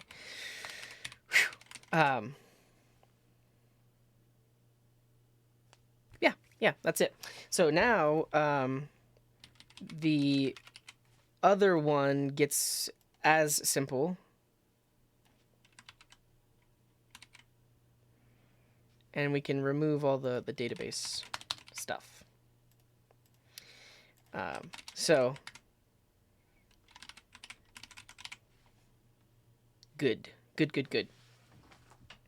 Basically, this middleware needs to redirect the user to the unauthorized page or log them out if they were not logged in. This middleware doesn't care if the user exists or not, but if it does exist, it wants to put it onto the state so that other routes can use it. So that's why those two are different. This one will redirect, this one doesn't redirect. Because we want this one on the view only page, because we don't want to redirect a user if they're not logged in. You don't have to be logged in to view a list. But basically, copy this, paste it here, and then import from the right file. So this will go for set user on state if exists, like that. Cool. But now that I've done that, I did that whole refactor. The whole point was now when I go to this page, I want to see the fact that I'm logged in on the right here. And we do. There's been so many first tries today. Yeah, but but what we just fixed was now, like, let's say I go into a private tab. Now I can go to this page, and this makes sense because the editor unpublished it. So this is working as intended, because they go here, it's not published, they can't see it. But as the list owner, I can go in. Oh, we're seeing ads. I can make it published, and then now as a non-logged in user, I can view it.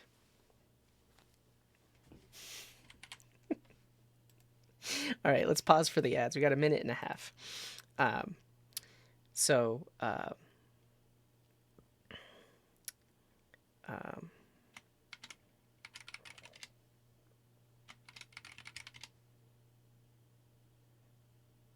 I have acknowledged that there is an ad. I'm going to advertise myself. So, if you're new here, please sub over on YouTube. I have my main channel, and then I also have the archive channel where all of the VODs get uploaded. You can follow me over on Twitter. I send go live notifications on Twitter, and then I also have a mailing list that you can sign up for. I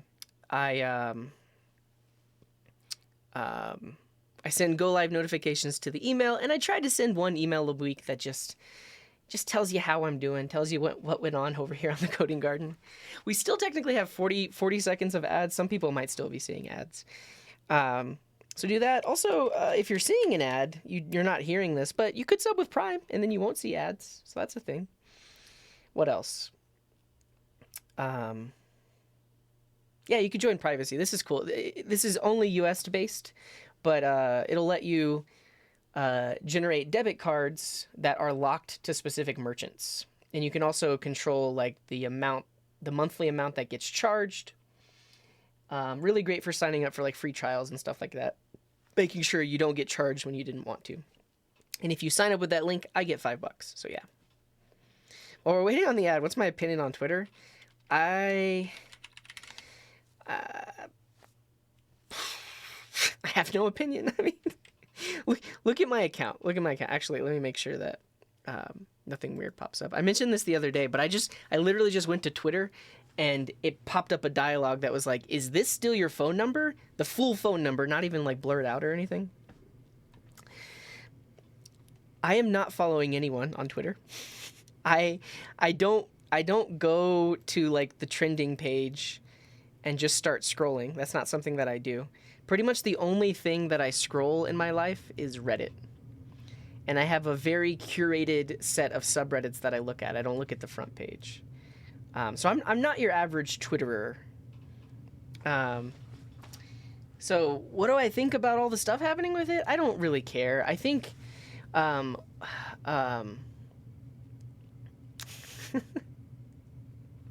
might like Elon. Oh, it says that, doesn't it? I wonder if he was like, he went to the people and he was like, I need to be suggested for like he spent $40 billion on Twitter just so he can get more followers probably. So my opinion on it is like I'm not even connected to it to even care about it. I think there's some interesting tidbits that came out of it, like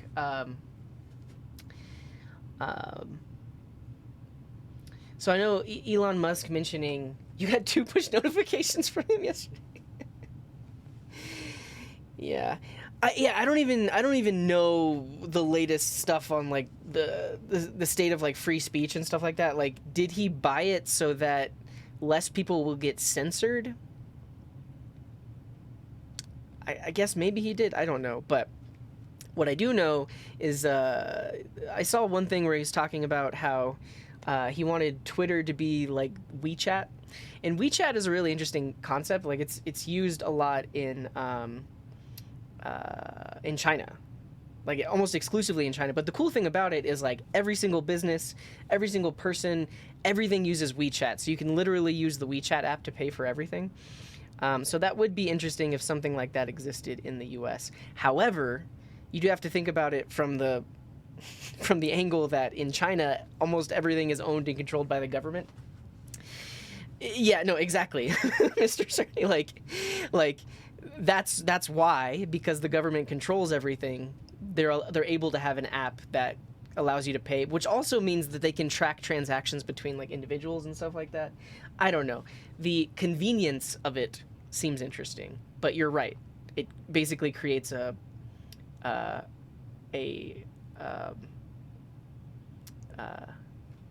what's the word?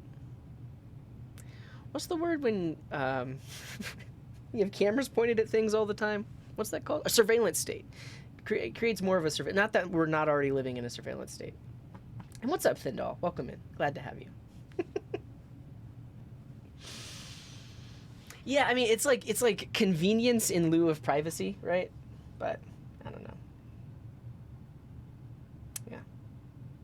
And then the idea of paying for an authorized or like a is that what is it called on Twitter? Oh, you going to Comic Con? Nice. Like San Diego Comic Con? Is that now? I thought that was like in the summer.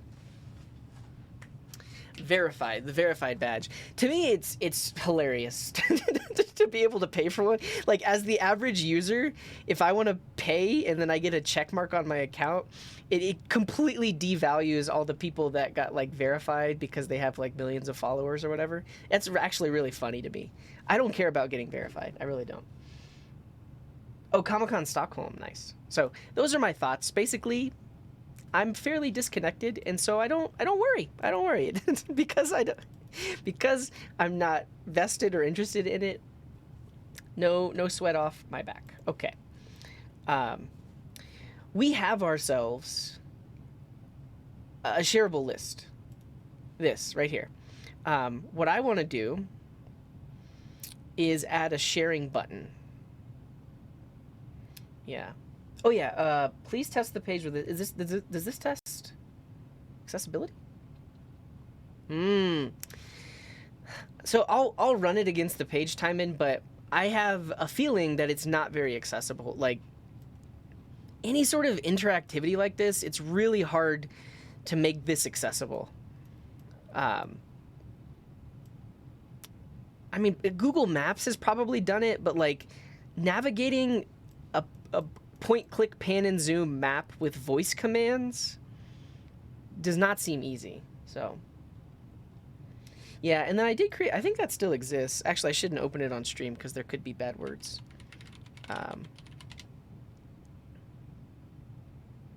It still works. I guess I'll show it. So I built this like 4 years ago, and it's still running. it's a it's a super simple message board. Hey, this still works. Well, maybe post requests don't work.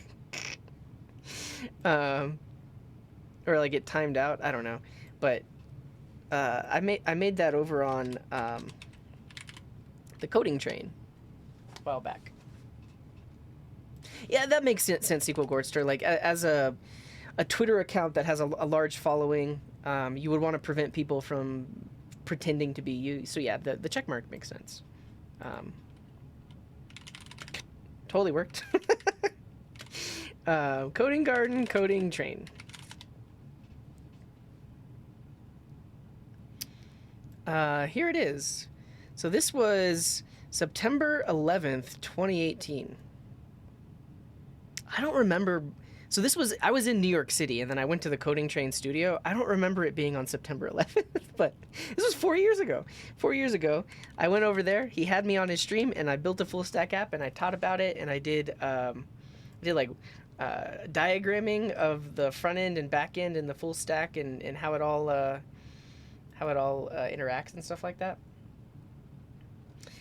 And this video has over 400,000 views, so that's pretty cool.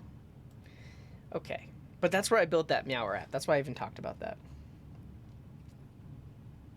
Accessibility is more of a hardware thing, not software. Yeah. Yeah, and definitely check out the coding train. Did I even link that video? I did link that video. Good. Oh, nice, Sonny. Glad to hear it. Return in 4 years' time and post again. That it still works, yeah. And thank you, Mr. Yan. Welcome in. I appreciate that, Pablo. Okay. How does this work? Do I have to download something, or can I just... Oh, I can use it from the command line if I install it globally? Cool. Yeah. Remind me to run this. So honestly, I don't want to run it because I know that it's not accessible. When we're done, I think I'll run it. Though I should probably run it sooner than later if I actually want to fix those accessibility issues. All right, you convinced me. In a little bit, we'll run this. Let's look at the board. As a list viewer, I'm going to view a list in read-only mode. We have that working. Yeah, that's done. As a list viewer, I want a good-looking URL to click on. We got slugs in the URL working as well. Great. As a list creator, I want a link that I can share with others. This is what we need to add. Basically, like when we're on this page, we should have a link, or like we need a share button. We need a share button. Let's do the share button now. I'm going to go ahead and commit my code.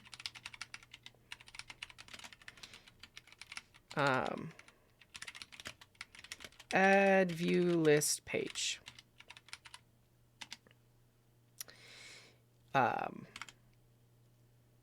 But now we can add a share button. So on the dashboard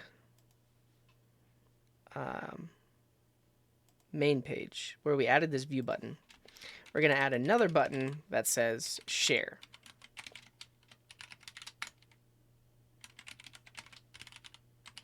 And then we're going to look into the sharing API.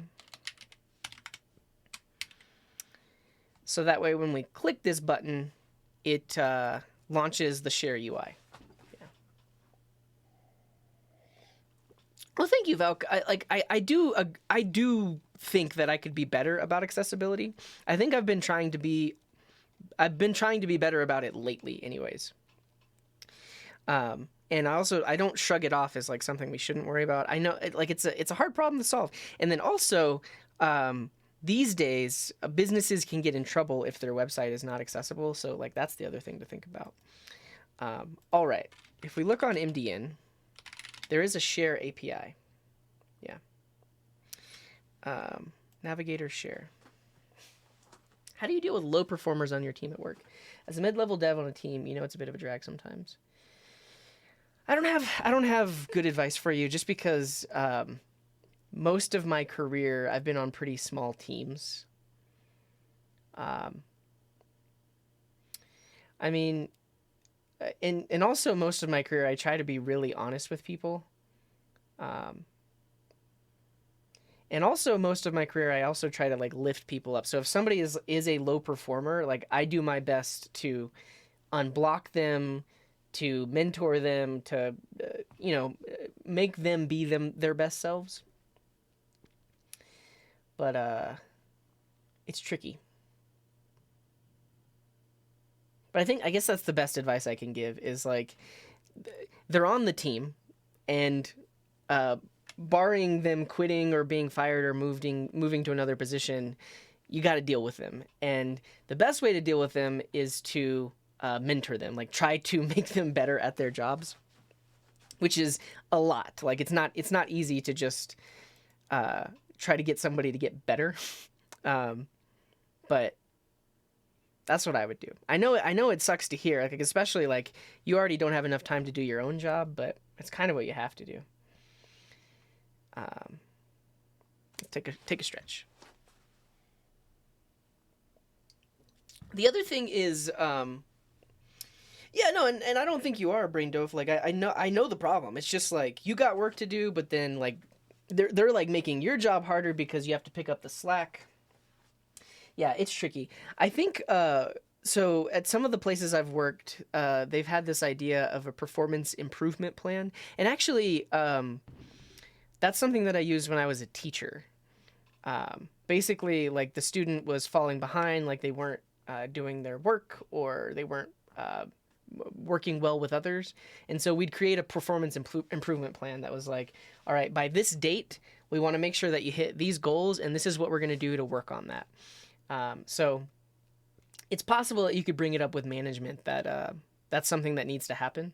I think that's like the other thing, is bring it up with management and see what they want to do about it. But, yeah. But yeah, that, I mean, like if they have a bad attitude or show lack of motivation, like they don't need to be there. Like fire them, or like let them know that if they don't do the work that they're supposed to be doing, they're going to get fired. Okay.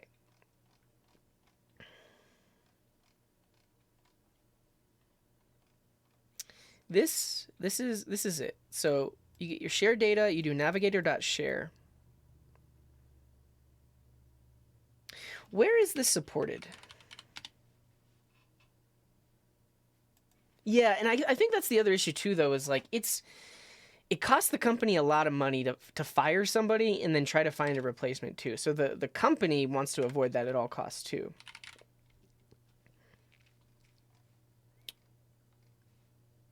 Wait, there's only partial support in Chrome? Come on. What browser do you use, Limeoats? Wait, it's not supported in Firefox. I'm literally on the Mozilla Developer Network. It's not supported.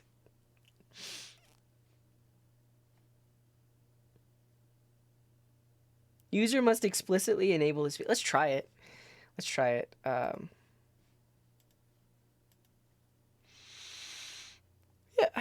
I see your link. I mean, it's exactly what the docs say. It works on phone, but not on desktop.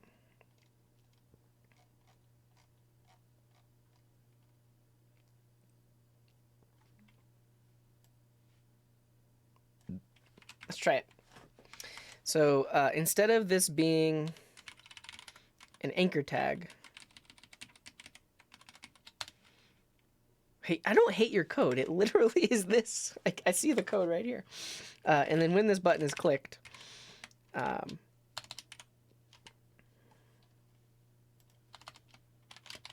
we try to do it.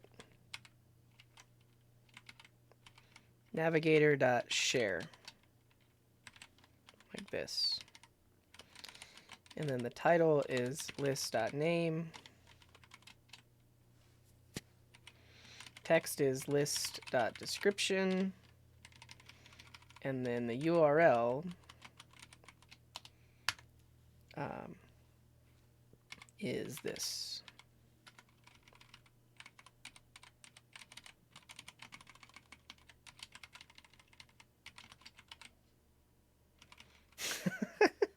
This says but, and that's funny.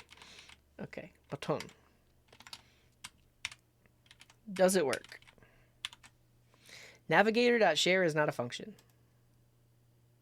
Oh, cool. Just does nothing.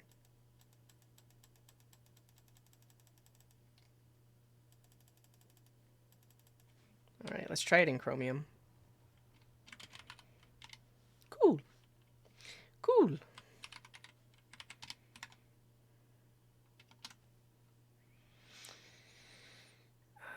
I need to log in. Give me a second.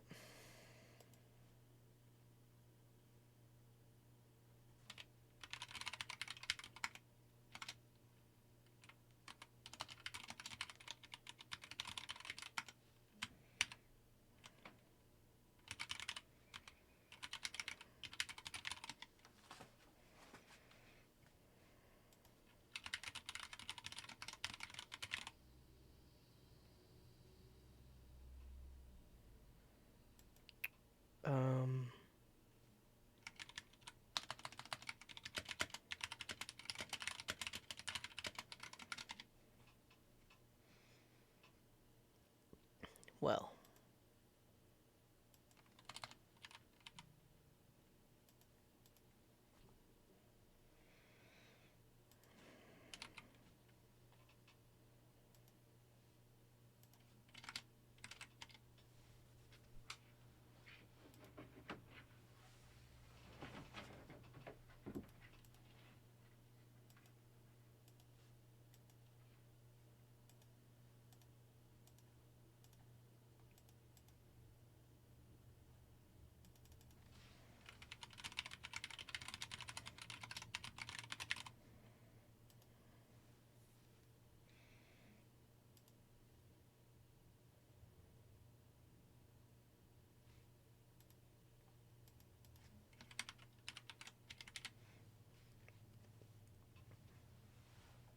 Here we are in Chrome.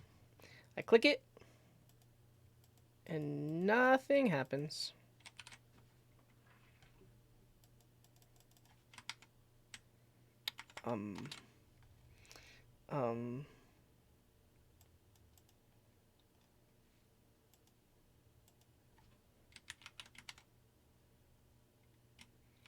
Should you get Chinese food? Yeah, absolutely. Wait, so maybe Chromium doesn't have it, but Chrome... I don't have Chrome installed on my computer. I just have Chromium.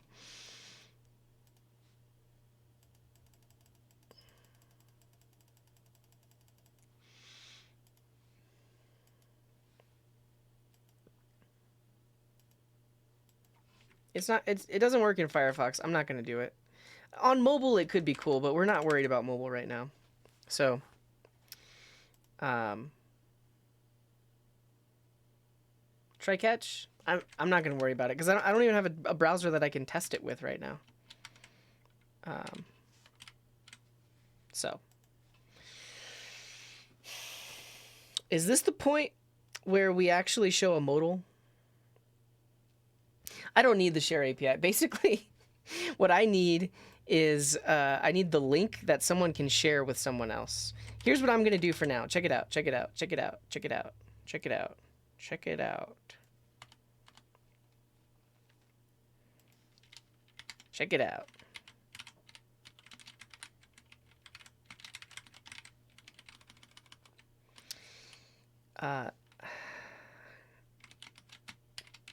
If list dot published, then share this link with others. And we put it right there. Right here, window.location. Well, you can, yeah, I don't, if I have to enable it in the settings, I don't want to do that either. Also, I don't want to copy it to the clipboard. Like I could, all of these things, very possible. It's more work than I want to do right now. Share this link with others. Window.location.hostname.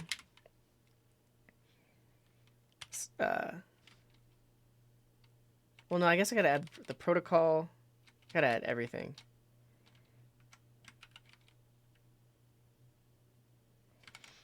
What's the page that they're on right now? This. href replace dashboard with view slash list.slug.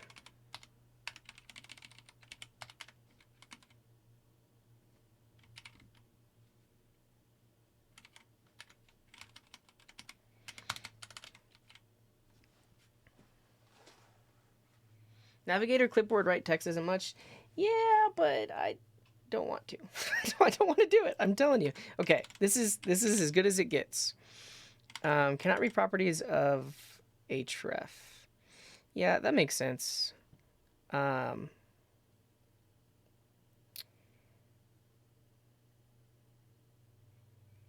guess if we just do config.base URL.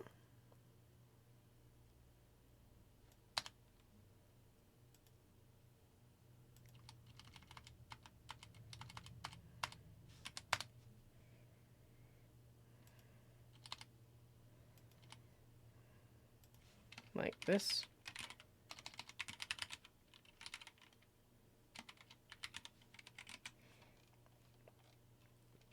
Do you have access to config? Not that config. We created our own config that has all the stuffs. That.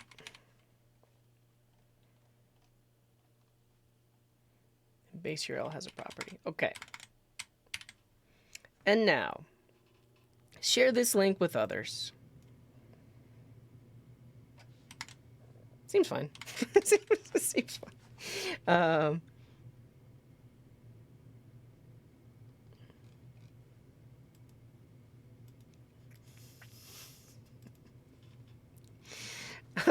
We can, I guess we should make this an anchor tag.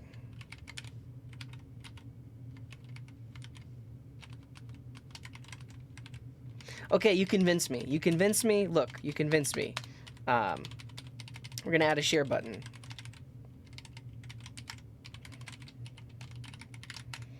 And this will just be a button. And then whenever they click it, we're going to copy it to the clipboard.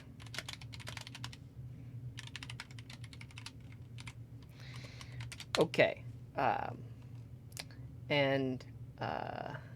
Where was it? Yeah, Revolt says this is what we got to do. So I'm not even going to look it up. I'm going to use this one Twitch comment, and if I can't figure it out, I'm going to delete all the code.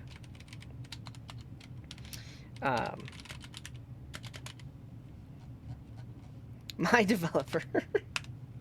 Right here we put config.base URL /view /list.slug.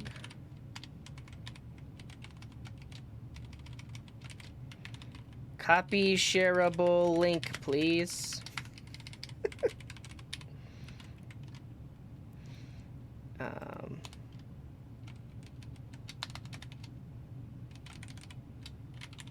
URL, like that. And then we want to let them know that it happened.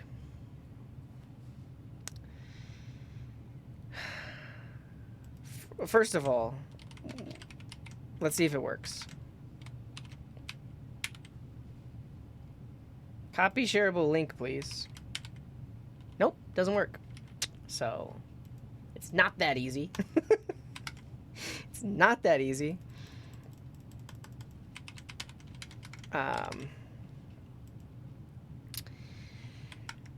Let's go to MDN and figure it out.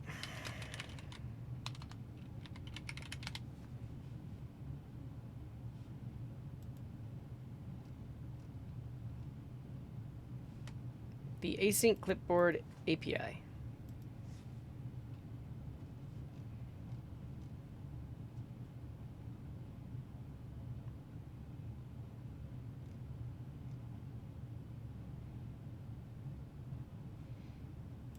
Does it have to be a text encoder?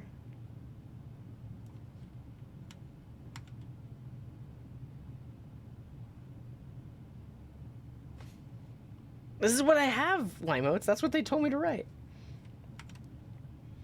I think it's just, I gotta pass in like a buffer or something.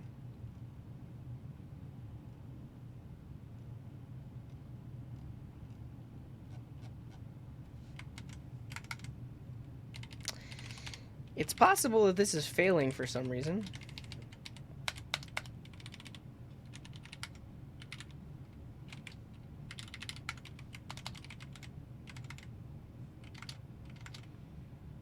Oh, I'm not inside of Safari. Is that a bug, Pablo?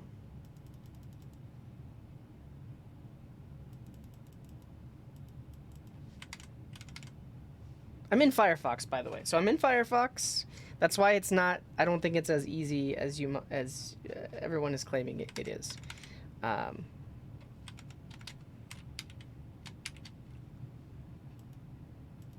because it's not try-catching it.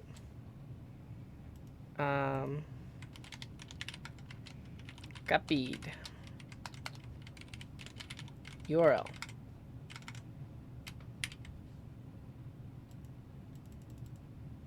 Oh. It's not running that function at all.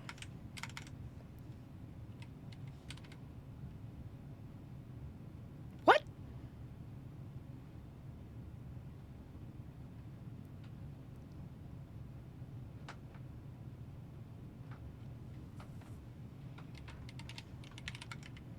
Hi.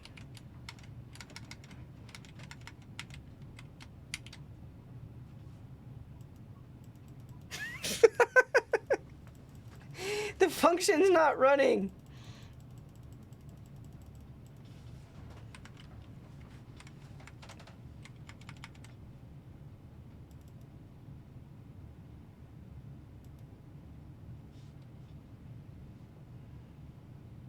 Yeah, I would at least expect us to see something like that.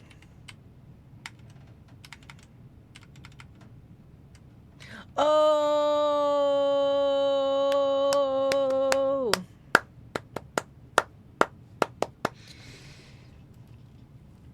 This is server-side rendered, and it does not have any client-side JavaScript.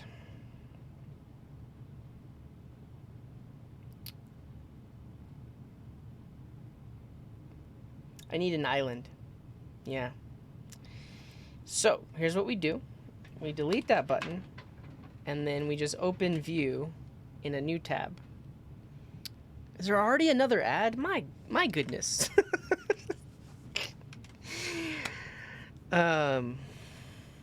Hey everyone. I'm your friendly neighborhood coder, CJ, and I run this channel.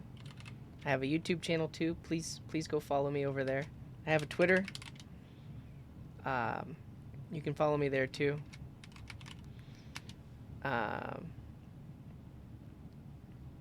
Yeah, we could go back to the share API. I have a mailing list. I send out an email every time I go live. And also, I have a personal Twitch account where I have been streaming myself do IRL streams. So go follow me there if you would like to see IRL streams.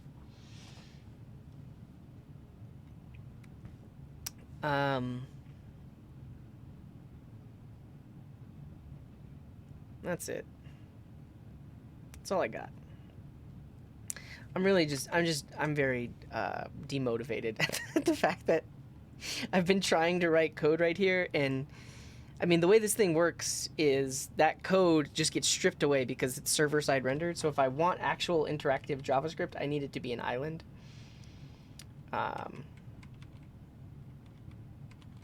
So, yeah. Yeah, that's the whole point, WBW. It's like, I mean, I don't want people to miss stuff, so like, I gotta pause, or at least try to pause while the ads are happening. But also, do I have this? Yeah, I do. You can give me money. Also, if you give me money on Patreon or YouTube or GitHub sponsorship, I get more money. Because I only get half of what you give me if you give me a Twitch sub. So if you really want to support me, you can support me over there. I guess if you do that, then you have to view ads on Twitch. I don't know. Welcome in, Marco. Welcome in. Glad to have you. So here's what we're going to do. We are going to create ourselves a little component called share button. And this is now an island.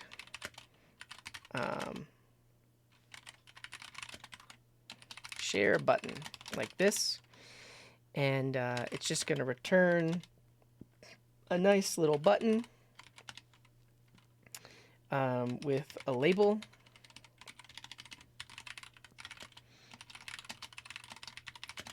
And that label is a string.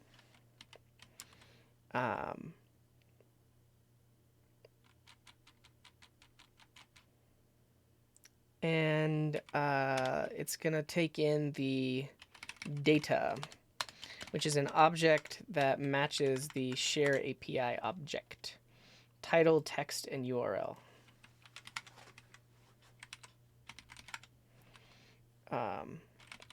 These are all strings, like this.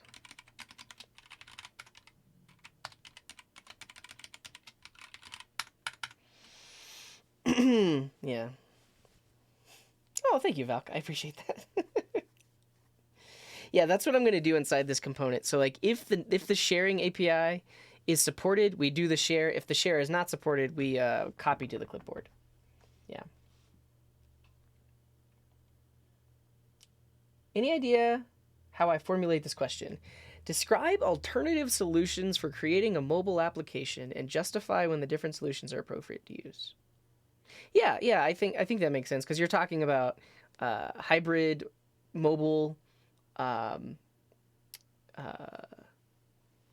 like React Native versus like Ionic versus Flutter versus like native dev, and when would you use one over the other? Sure, yeah, that's what you're asking. Are you asking me that, or are you trying to come up with a good way to talk about it?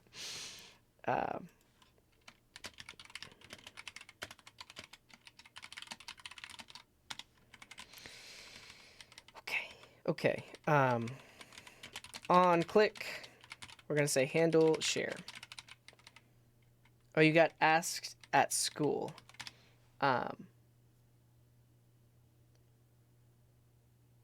Yeah, I've talked about it several times on stream. I don't know. I can't link you to a specific stream where I did talk about it, but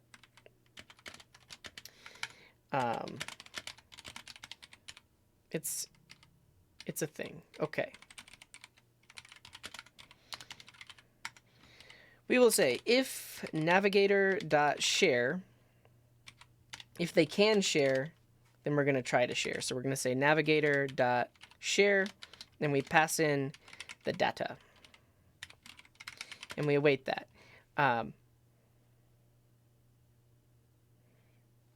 Oh, I have to invoke it.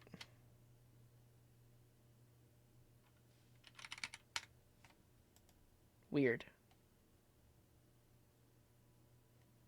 Okay, so we do that. Else, we write it to the clipboard. I was hoping it was still on my clipboard.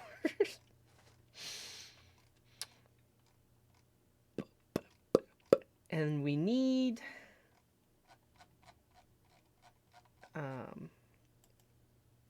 clipboard write. Navigator dot clipboard dot write text.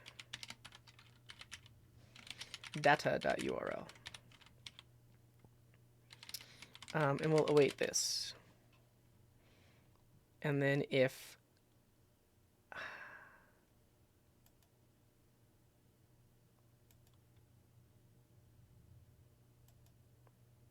what's the best way to do this? I don't use clipboard history. I guess mainly because I'm like copying and pasting passwords too often. I definitely don't want to reveal that on stream. But if you do exclamation mark today, you can get what I'm working on today. Infan. If you can share.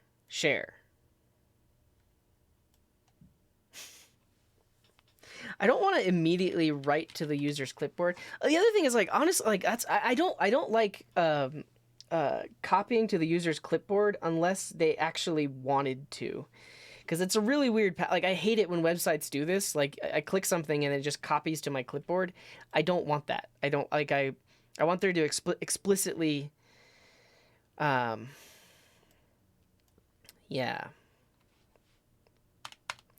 Let's do this. We're gonna have a state variable. Share error.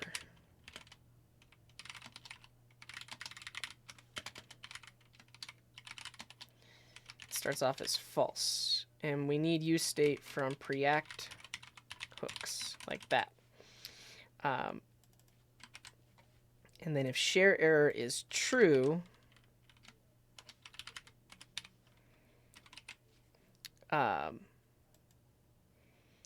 we will give them an option to copy to clipboard. So we're going to do this.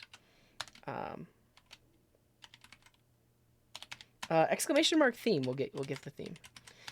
So if there was a share error, then we're going to let them copy to clipboard. Otherwise, we show the original button. And really, I don't think we even pass in a label. I think we're just going to say share.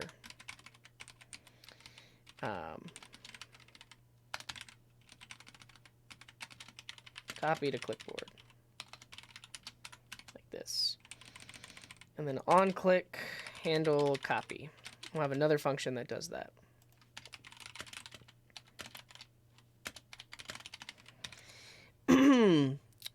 And it's going to look similar. If navigator.clipboard is a thing, because I guess it might not be supported in some browsers, then we'll say navigator.clipboard.write text. We're going to write that URL. And then we'll have another variable for the... you're going to have to click potentially 3 different times. This is going to be the clipboard error. Set clipboard error. And then if there was a clipboard error,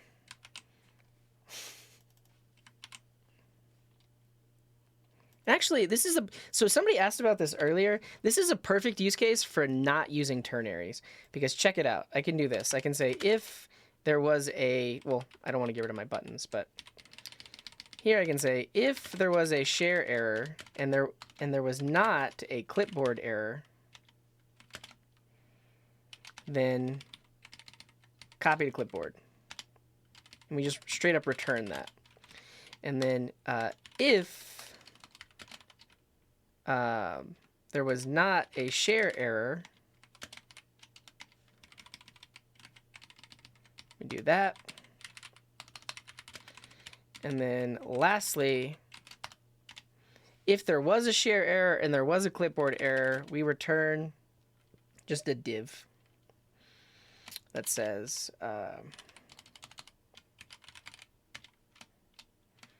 unable to copy or share. Just copy the link yourself.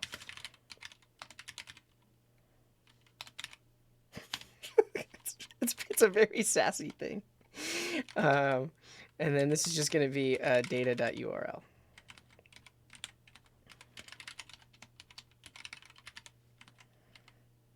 Unable to copy or share. Just copy the link yourself. I'll update the text later. I wanted to be like really snarky because look at all this code I had to write. Some people say that it was easy. It's not easy. At least we have to account for all these different scenarios, and I didn't want to. I didn't want to do this. The other thing is, I want another variable for like clipboard copy success.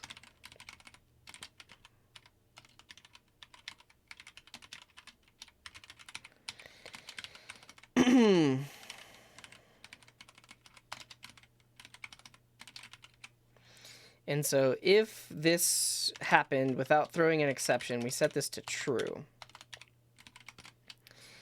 And then if clipboard copy success was true, then we say the URL was copied to your clipboard. Okay. We're going to do this, but now watch the UI, because the UI is going to get all weird because like there's divs in place, which is why we would need like toasts, or we would need like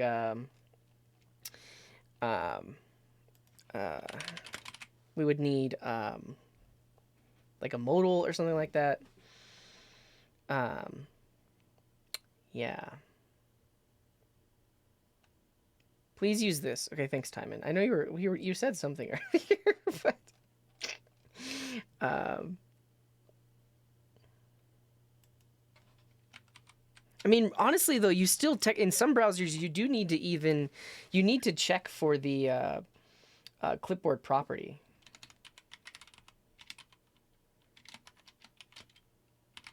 Oh, this returns a promise, though.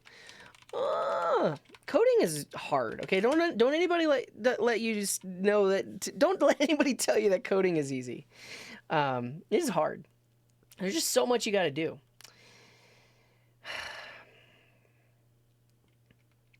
Let's take a break.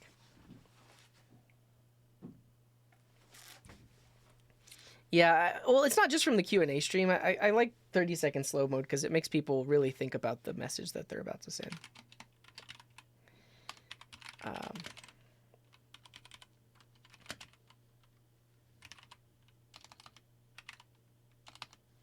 What was the permission? Clipboard write. TypeScript would say otherwise. I don't think I even have that in the type completion here. Yeah, that's not in here. Now, check this out. So what do you have it? Clipboard write. Now we have a TypeScript error. Now we have to fix the TypeScript error. And then this returns a promise, so we need to await it. And then if they can clipboard, we do this. What were the other ones we had access to?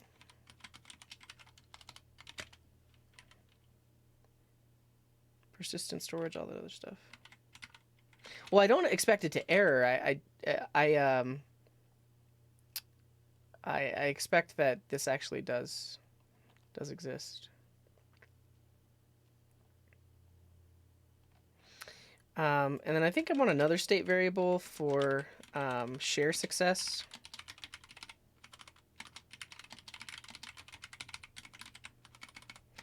So if that's the case, we set it to true. And if there was a share success, we'll show a message. And then if this is all working, then we'll implement toasts. Well, I guess we don't need share success because it would literally put a prompt up so they know that we don't need this. Okay. Now we add the button. So the share button we need to import in here.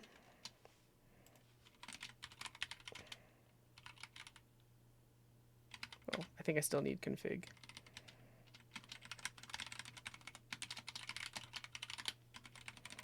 This is going to be in islands, share button. And then the share button goes right there. And then we need to pass in, well, we got rid of the label, but we'll pass in the data. Pass in the list name.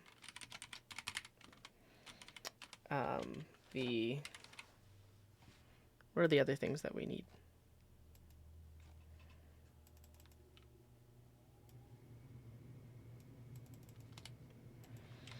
Title, text, URL. Title is the name. Text is the description. And the URL we will dynamically create.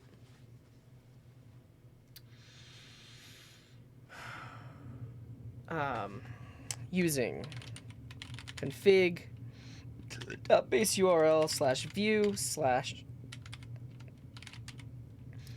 / list.slug. All right. Share.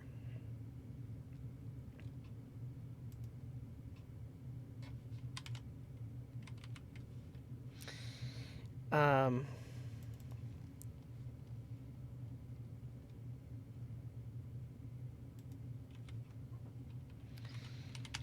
then really what we want, I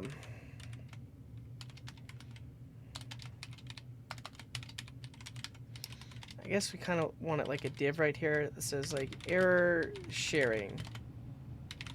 Would you like to copy to the clipboard?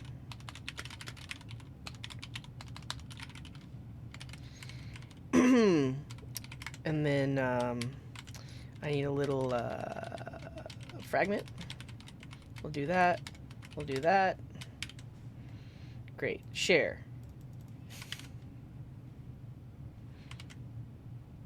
I can't do a fragment with preact? Okay, that's fine. We'll just put a div inside of a div.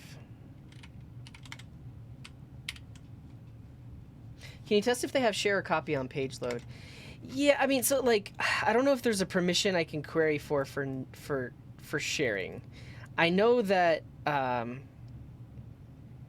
am checking to see, but the thing is, I don't want them to click this button and then just instantly copy to their clipboard if sharing isn't supported.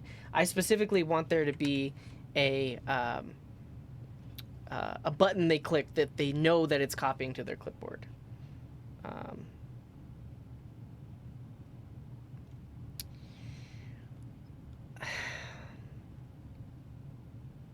Yeah, and that's what I was doing. I was rendering this button, but it really doesn't like that I added all these extra elements. So look, I click share, doesn't work, it has copy to clipboard. Yeah, preact is messing up because this component sometimes returns like a button, sometimes it returns a div. Preact does not like this.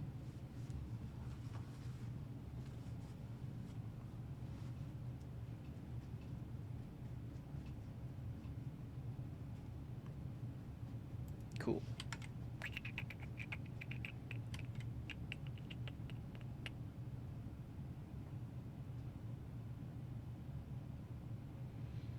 Render the copy to clipboard button. Oh yeah, I see what you're saying. Though, does this return a promise? No, it doesn't. Okay.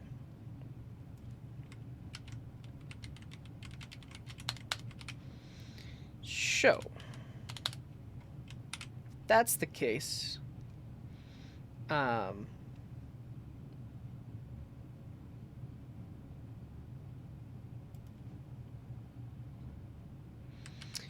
If we can't share,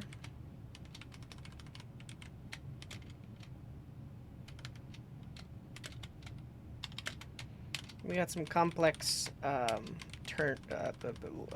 Boolean logic here. So if we can't share and there is no clipboard error, then just show copy to clipboard. So yeah, you're totally right. This will make it so that there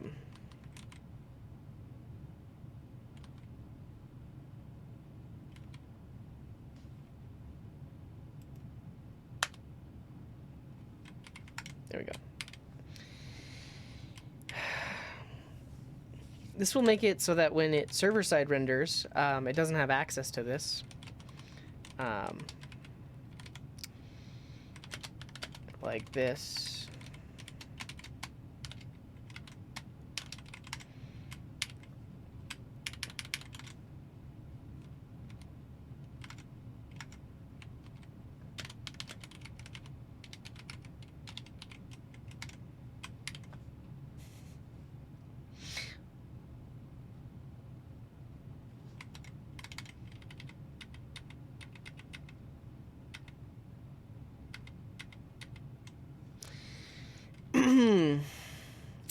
Yeah, we can use isBrowser. Not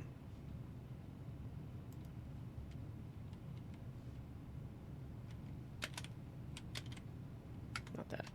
isBrowser. And then I should import it from, is it $fresh? Where else did we do this? Fresh runtime is what we want.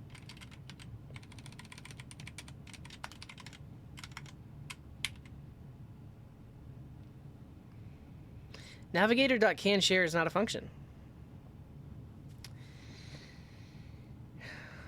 I guess that's the issue. So it's not as I expected it, that canShare tells you whether or not they can do it. It's really if they don't have the share property. And we still need to do this up here because it's like there could be certain scenarios where the browser doesn't let the user share. So we need that, but also we need this, like that. That should do it. There we go. So I'm in Firefox. All I have is copy to share. Cool. You know what I'm gonna do? I'm just gonna delete this entire component, and I don't want to work on this. So this button is gone. That's gone too. And we're done. That's all we're gonna do today. What happened? Oh yeah, it's trying to import the share button. Where were we? On the dashboard. Yeah, thank you, Timon. I thought I removed it.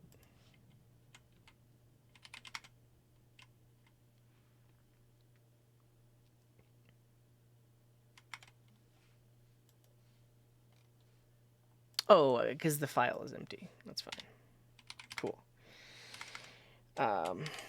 Great. So we now have the view page, which is what we wanted all along. And you know what you can do as the list creator is you can just click your URL bar and copy the URL. That's all you need.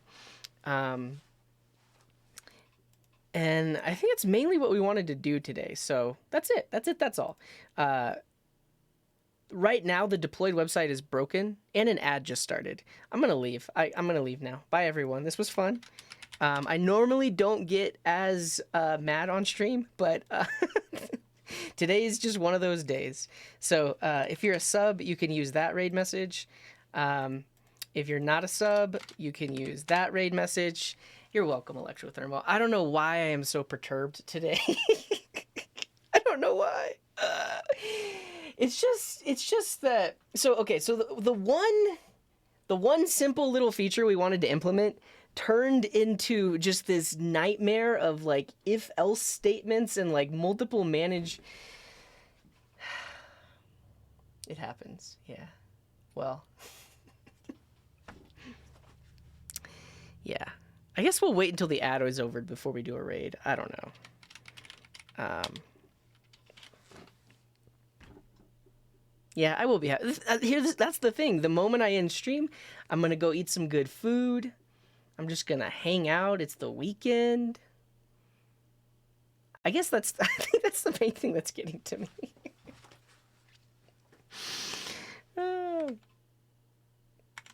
I can't believe I just deleted that file, though. I mean, because honestly, that's going to be the logic that we need to implement. But I will say the one thing that we do need we need toasts. Use toasts for UI UX messages. Toast. And the thing is, we'll have to write our own toast component. So yeah, I think like FreshBots at this point is actually pretty good. You can actually share the list now. We just got that working today. User experience, cool.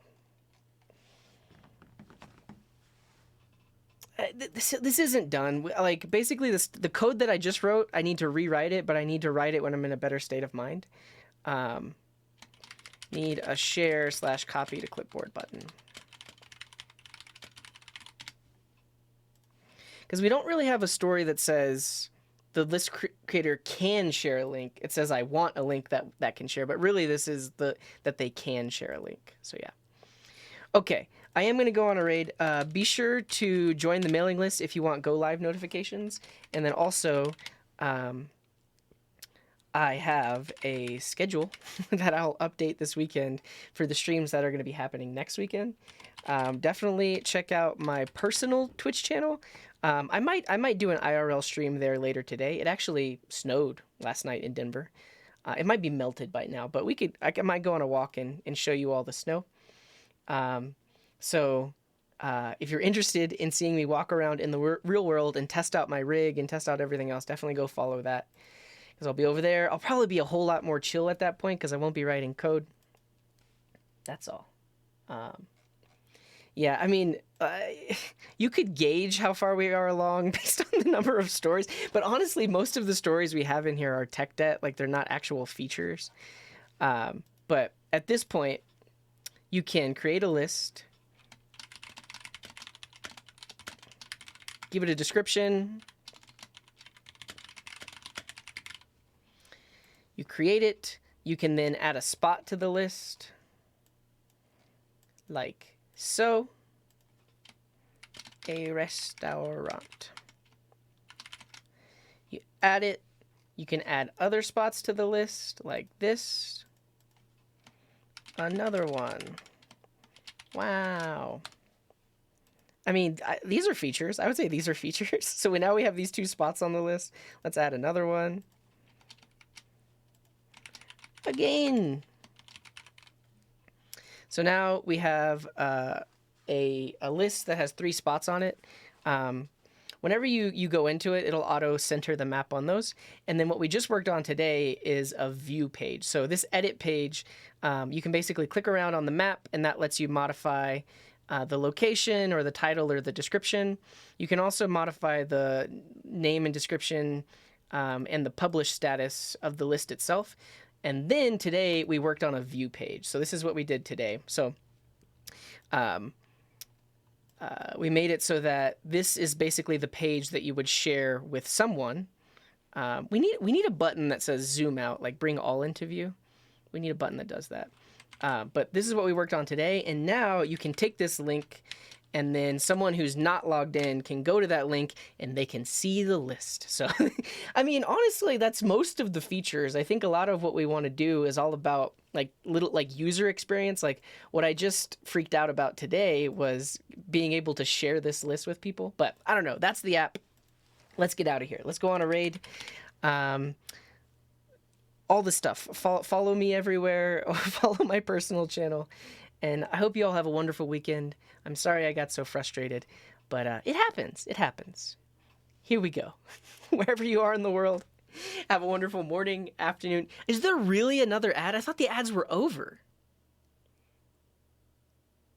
Have a wonderful morning, afternoon, evening, or night. And until next time, Here's this.